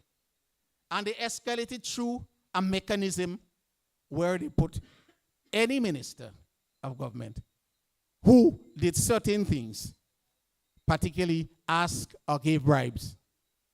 Right? So they want the Supreme Court to make a judgment on that. Brothers and sisters, we tell you, Brother Archibald wasn't a big name. But when you are right in the sight of God, nothing could stop you.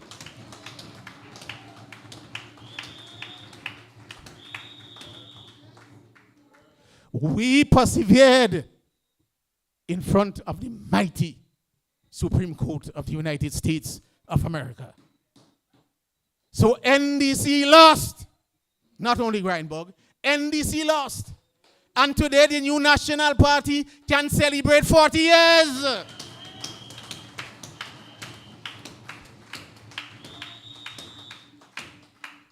Without the action of Gregory Bowen and a few stood up.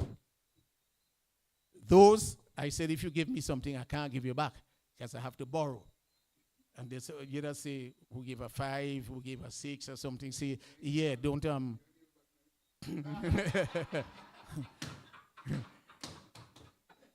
Those you say, no, well, I can't give you that, can't have people to pay.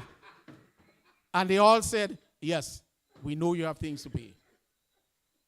So brothers and sisters, coming from that, when we went back into office, in 2013, the new National Party picked up from where he left off. So all of those who gave us donation, as you know, one who did, and Wildman and others, we say nothing, and not even us telling the government that you gave that, So everybody stayed back and said, let's put forward those monies that you had to pay back and those monies that you took out of your own part. Not all of it, but some of it. So we worked it out. We got the invoices from the people. And the new National Party administration gave me immediately there and then 35,000 EC dollars as a part payment. Listen, and they gave me a letter, say that within 6 months, we will give you the balance of 67,000 US dollars. And these two sums added together was not, as you know, we paid $350,000 for one lawyer, not going through all these parts, but Archibald gave us the lowest price possible. And I paid some, and I did not ask for all. I remember some of the boys in the library saying, well, leave that for us, no, Chief. I say, yes, but I have people to pay. So I paid back that money. And up to today, the $67,000 has not been paid to me. You would say that we were in office from 2014 to 2022. I held the position of Minister for Finance part of those times. The other person was Dr. the Right Honorable Keith Mitchell. And I want us to reflect as this. If you are the Minister of Finance, and if you stoop so low, as while you are the Minister for Finance, asking the government, although it's legitimately owed to you, after Cabinet made a decision, so that the permanent secretary in the Ministry of Finance must pay you that. And after receiving a letter, then all I have to do, following the letter and spirit of the Integrity in Public Life Act, is wait on the public servant to pay. Not use the influence, because the government owed other people too, Maybe not as much. These other people cannot come. They don't sit in cabinet, so they cannot come and say, pay me, because some of them receive letters as well. And they were paid later and after the fact and so forth. So why should I, as Minister for Finance or Minister for Infrastructure, use my influence, even though I have a letter, and 1,000 other Grenadians cannot do that? Yes? I could tell the permanent secretary, write it up and pass it, and you have a cabinet conclusion. But I never did that. If he saw it fit to discuss, because many of the years Dr. Mitchell was a finance minister, if he saw it fit as the permanent secretary to go to the sitting minister of finance, unknowing to me, and say, this thing has been lagging for quite a while, let us pay. All they have to do, all I'll see is a check coming to me. But I recognize, brothers and sisters, that I should not behave in that manner. So today, or yesterday, I made it abundantly clear that the monies are due to me and that it should be paid.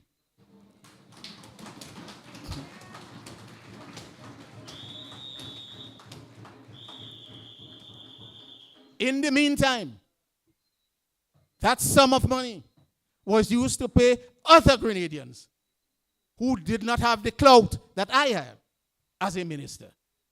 So who get a little 15,000 owed, who get a little 20,000 owed, pay them off. But I will not go against the moral and spirit of the Integrity in Public Life Commission and demand that I be paid. No, I'm no longer in the forefront. No, it is time for the NDC administration to pay Gregory Bowen. And to pay for saving this country 1.35 billion EC dollars. And to ensure that we remain on foot. They pay. Exactly.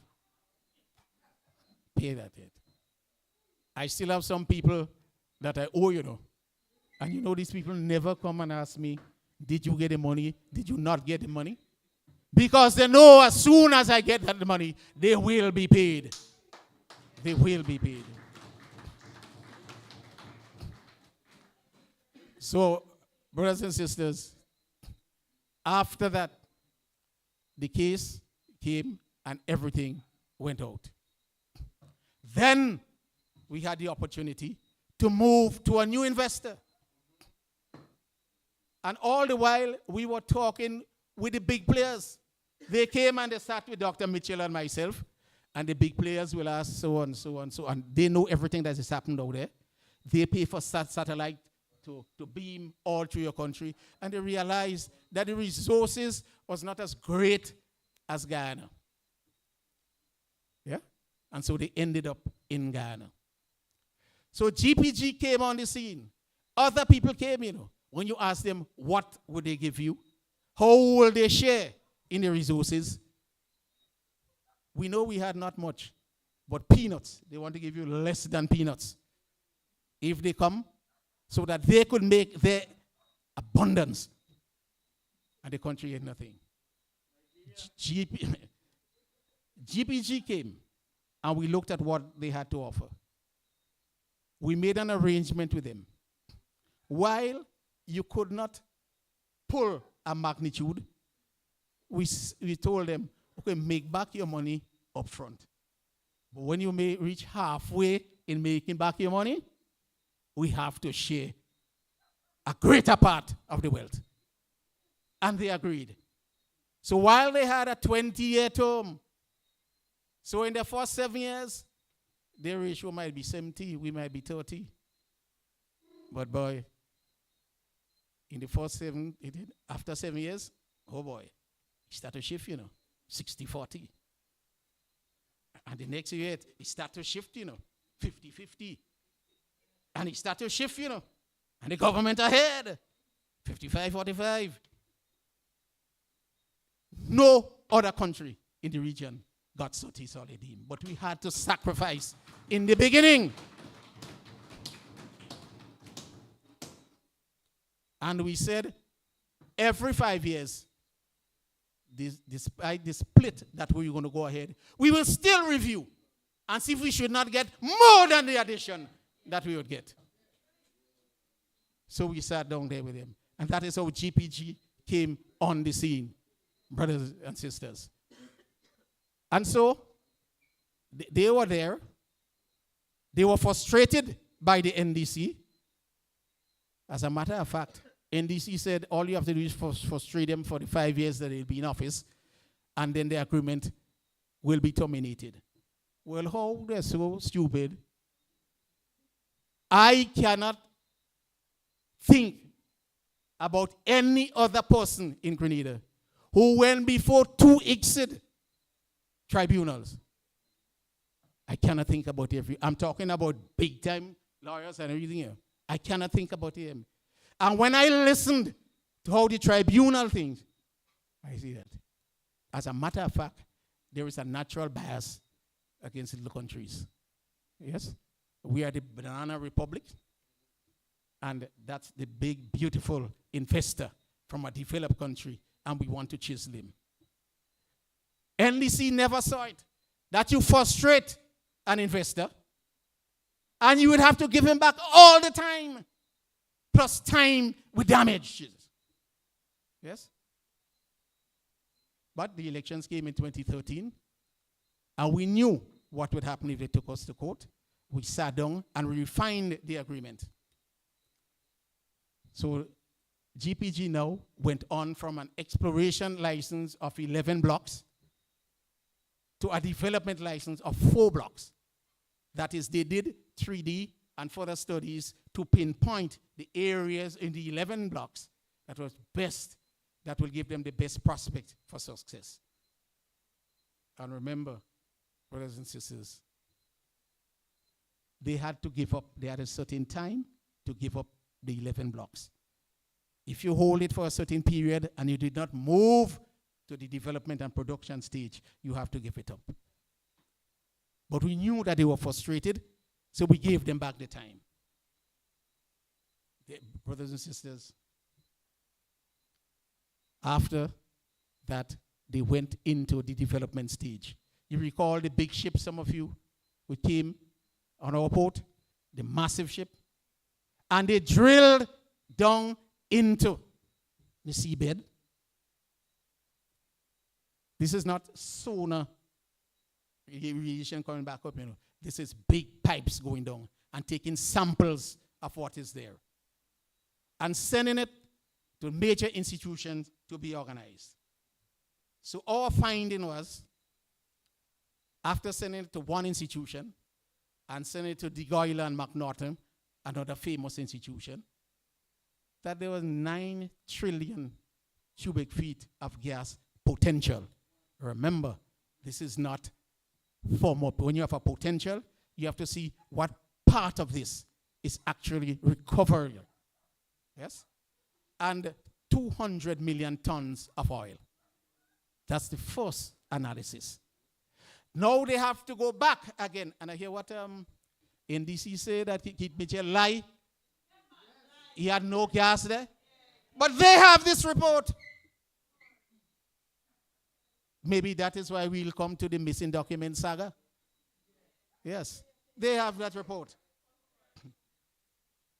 So with that, in brothers, and they indicated, out of the 9 trillion potential, the report indicated that only 1.2 trillion very commercial. You understand how this thing works? Yes. And if we develop the 1.3 trillion cubic feet, then we will get $1.36 billion over the time frame. All the analyses are there. They indicated too that the analysis is a probability, and they do that for every well. Well that will give millions and trillions of dollars, they did that. So brothers and sisters, that's where we were when COVID came and the development start. When we made the announcement, they sent off all the book and say they lie. Because from 2018, 2019 COVID, 2021 COVID, you can't move around as you want. 2022 elections. 2022 elections came, and the first thing we hear is that all the documents are missing, gone missing. Yes. So I either burn it, or hide it, or I move it away. Brothers and sisters, that's the devious nature of this person. So, somebody, I think is some influential person, and I don't think it's a Grenadian. It must have been somebody with a lot of influence. Spoke to the Prime Minister, Honorable Dick Mitchell. But as a result of that, he called me. He called me down and said, I want you to visit with me to discuss oil and gas. So I went to his office. And I said, well, I see that you really now need some of my expertise, which is good, to move forward with the oil and gas production. And he told me, no, that's not why he called me. So I said, why? He called me to help him find the documents. What is it? Remember, he made the Governor General read the throne speech, saying that documents were missing. So I told him then, you made the government read the throne speech. You or your Minister for Energy could have done so. But because you know the Governor General cannot be questioned, and all of us know it is not her speech. It is the speech of the cabinet, the government of the day, that she reads. And I said that the significant damage that you have done to me and my family. I say right now, institutions who I know who are about to call me, whether or not I'm in government, but they call me for a 2-year contract to do certain things for them. Because I worked a lot with the IMF and the World Bank and the European Union. Yes. Particularly in the oil and gas sector, but also in the financial sector. These institutions have not, and they will not call. Why would you call a person, a minister, who instead of ensuring that the documents are there, will take it and hide it and burn it?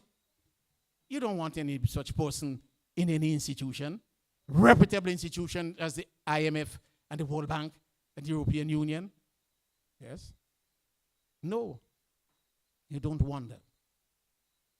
So up to today, I have not received any correspondence from this institution. But when I met him too, I said you caused significant damage not only to me, but to my family. Just as when it was with Grindbog. Yes, he asked for bribe. My family couldn't go anywhere. Bribe. Your father take a bribe, but yeah. All these things. Brothers and sisters, so too, people who are meeting my family members and say, he hide the thing, he burn it, he throw it. Hide business here, look at that. Your father do this, she do that, the other. All of that we had to go through. So I told him, I will help you find the document. Have you looked here, there? No. I said that the people sent the entire set of documents to you. Have you located it? You see, well, you have not seen it. I said, but they showed me the address it was sent to. It came to you. And we learned last night that GPG lawyers offered them in July, after the June election, all the documents. They refused it. Your humble servant spoke to the people, GPG, and I told him I will get the 4 major pieces of documents on which you could make your decision. I will get that to you. I got those documents, and I sent them to him. Yeah. In the meanwhile, I'm not talking to anybody. You have a conversation with the Prime Minister of Grenada, and so I worked on that merit. Yes, confidentiality. When he did not get back to me, I called. He did not get back to me. So I called Miss Leslie, can't recall her first name. And I told her, because she used to contact me on his behalf. And I told her what I did, and I was trying to make contact with him. She promised she'll get him to call me. He did call me. Took his time, so I had given up on it. I said, well, all these things I sent you, and all the things that you said to me, that it was not your intention to do this sort of damage to me and my family. And if that is how it worked out, he's sorry and he apologizes. I told him there and then, your apology must be to the nation, not squarely to me. So I expect you to come out and apologize to me, so that just as how it was read to the nation, everybody will hear. I told him that when we met. Yes? And he said, well, I had to do that because GPG was pressing on me, and I didn't know what to do, and I had to think that so I had to make some statement. I see it now that is not the case. It was willful and malicious. So, brothers and sisters, when he called me, I said, I spoke. He gave me permission. I say, I need your permission to speak to the secretaries and workers in the ministry. And I must be able to tell them that I have your blessing to do the things that I'm asking them to do, to find the documents. I spoke to my former secretaries, one who was in infrastructure and followed me across to finance. But she's the one who will be going to get the documents for me. It will be in a cabinet. Which one of the cabinet, I need not know. I may just know that it's in a cabinet in this room.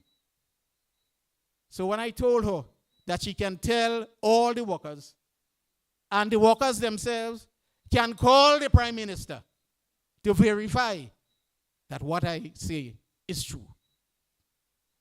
She didn't get back to me. I did not call her. No, it is not my duty to call her, and it's not her duty to get back to me. So we waited for a while. And after the Prime Minister called me, I said, but why did you not respond to me? I sent everything to you. Did you find the documents that the licensee GPG sent you? Yeah, well, you can't recall that. Did you find what I sent to you? No, he doesn't think so. But I have found the documents. He told me that he had found the documents. So I said, where did you find it? In a cabinet in the ministry. He found it there under lock and key. And he said the only problem that he did not have a key to open it. I said, did you not ask the secretary for the key? He said, no, well, he didn't waste time to do that. He broke open the panel. Well, it's a government owned, and he's the Minister of National Security. I tell him, I say, well, no problem with that. If you broke open the thing, you could either get a new panel. And besides, they don't like to use anything that the former NNP used to use. Huh? They don't like that. So he said, break open that and throw it. But the point is, he got the documents. And for months now, I've been waiting on him to come out and advise the nation, not only the nation, but the institutions around the world, that they had found the document and that I had participated. I came out and showed them how to find the documents.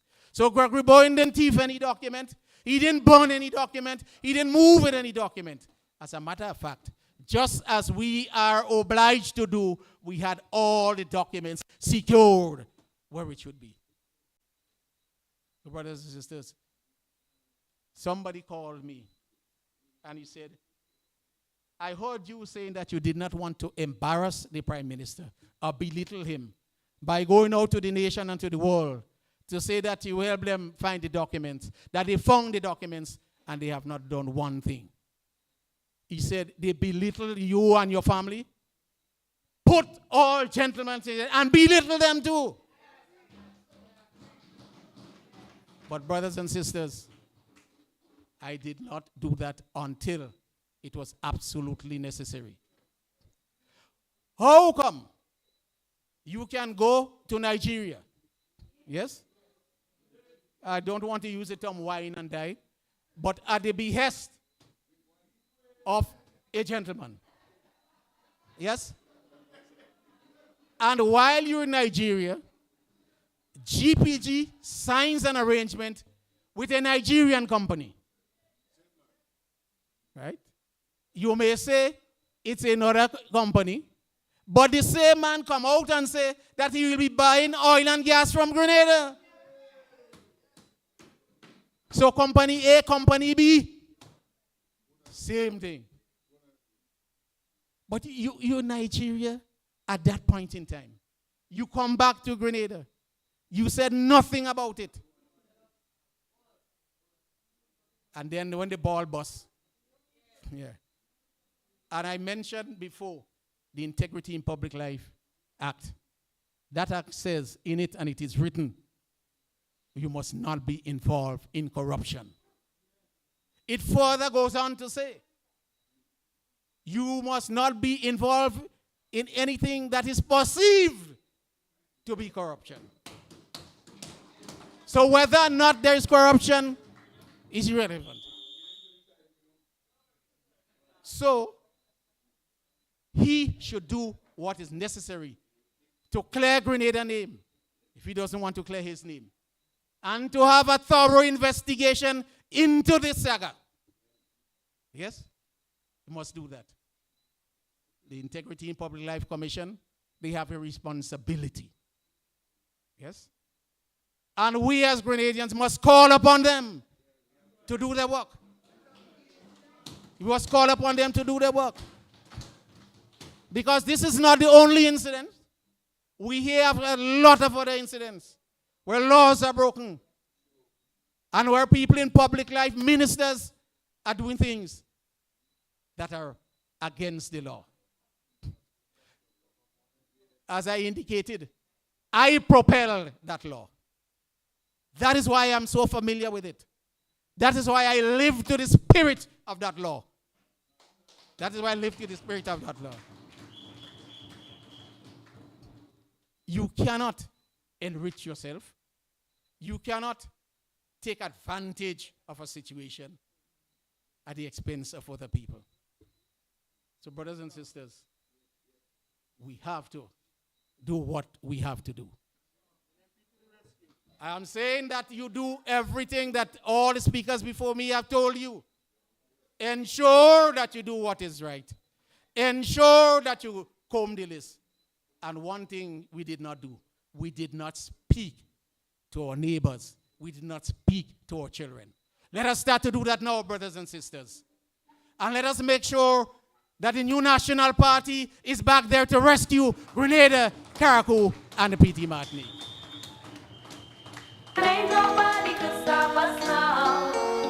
We on the move and ain't nobody could stop us now. Thank you, Brother Bowen. We're pressed for time, so I'll be very brief. This next speaker, I call him the Energizer Bunny of leadership, and he has always been the right man for the job. Welcome, welcome, our political leader. Somebody, yes we know. You need me and I need you. Listen. Well, yes. I felt I was in school again tonight. So how could I, after what we heard tonight, keep you any much longer? I am filled. My cup is overflowing tonight. Really overflowing. So I am going to be very short, because when you listen to all the speakers tonight, it tells you one thing, that the NNP is the only party that can continue to build this beautiful country of ours. Sisters and brothers, you listen to all the speakers. And when you look at what you heard tonight, and you listen to what Brother Dwight said, the children in government, you realize, you ask yourself, how did we make that decision in June 2022? How we did that to ourselves. Every time I say this, people around me say, Doc, I didn't do it. I say, it was we. Because it's our government. They didn't take a gun and put it in our head and become government. So we have to take responsibility as a nation. Individual persons may not have done it. But it tells you something, sisters and brothers. So I want to say it tonight, as I told you, I wouldn't say much. We will continue to do what we have to do to rescue this country. I have no doubt, when you listen particularly to Greg, knowing what he went through, that he's lucky to be standing here tonight. He is lucky, and I am lucky too to be standing here tonight. I am lucky too, because they wanted Gregory to get to me. That's a fact. So we have to understand what took place. When you have a party who is prepared to let their own country to have a debt of $1.35 billion just to make a political point, it tells you something of the desperate characters that was part of the National Democratic Congress then.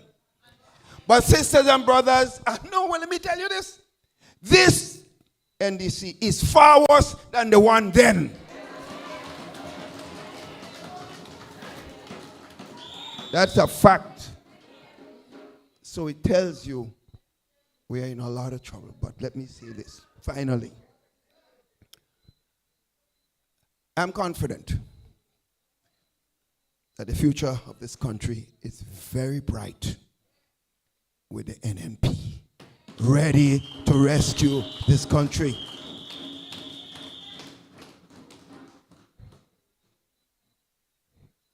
Gregory has spent over 30 odd years in the politics of this country.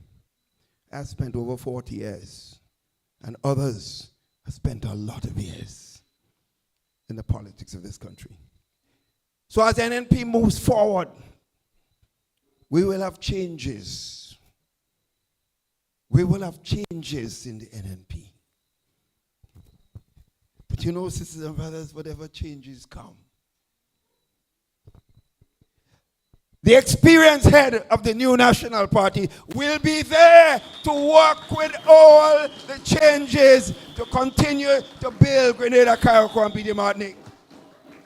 So you don't have to worry. You don't have to worry at all. Listen to the young sister there. You see that young sister there?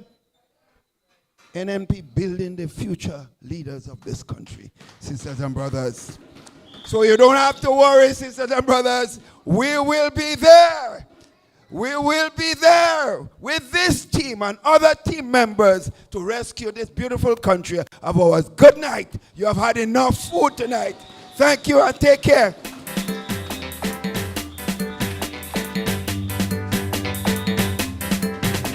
The house solid and the pillars strong. Don't stop the progress. We moving on. The house solid and the pillars. I now invite Ms. Jessica Phillip to do the vote of thanks, followed by Mr. Terek Frank to do the closing prayer.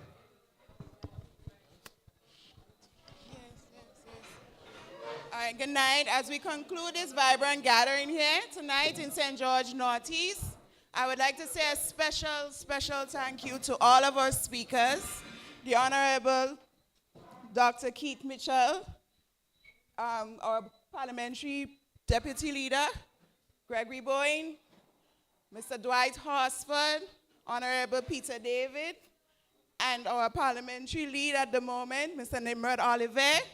I'd like to say thank you to every one of you for taking the time out. Yes, we did go a little long, but thank you. Continue the motivation, continue the inspiration, and let's take this country forward.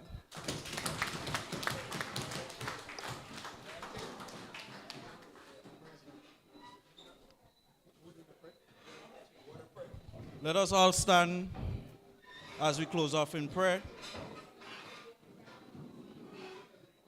Almighty and eternal God, we thank you for this gathering here today. We pray that you give us traveling mercies as we go home. Continue to watch over the new National Party. Continue to be with us. And may we continue to do what we can to rescue Grenada, Carriacou, and PD Martinique. In Jesus' name I pray. Amen. Thank you, sister. Yes. Are you ready? Move it. Yes, we move it. Move it. NNP, we move it. Move it. Yes, we move it. Don't stop. Don't stop. Don't stop. Old people, they say, back long time ago, if something can break, don't fix it, leave it so. And up to this day, this I still maintain. This is why I say, Nazim never again. Everybody know, about 6 years ago, where this country were, we can go back there no more. Not saying we reach, but we on that path. So let's keep moving with NNP. There is no turning back. Let the truth be told, one just can't ignore. Let's keep moving. Must admit we better off than before. Let's keep moving. We're on the right path, so no turning back. Let's keep moving. Don't stop. Don't stop. Don't stop. Give me the duck now. One, one, one. Moving. Yes, we moving. Moving. Yes, we moving. Moving. Yes, we moving. Don't stop. Don't stop. Don't stop. Public servant salary. That was on a hold. For them to get a dime, an asset must be sold. And even when they do, it always coming late. Why don't all you admit all you couldn't operate? Investors' confidence.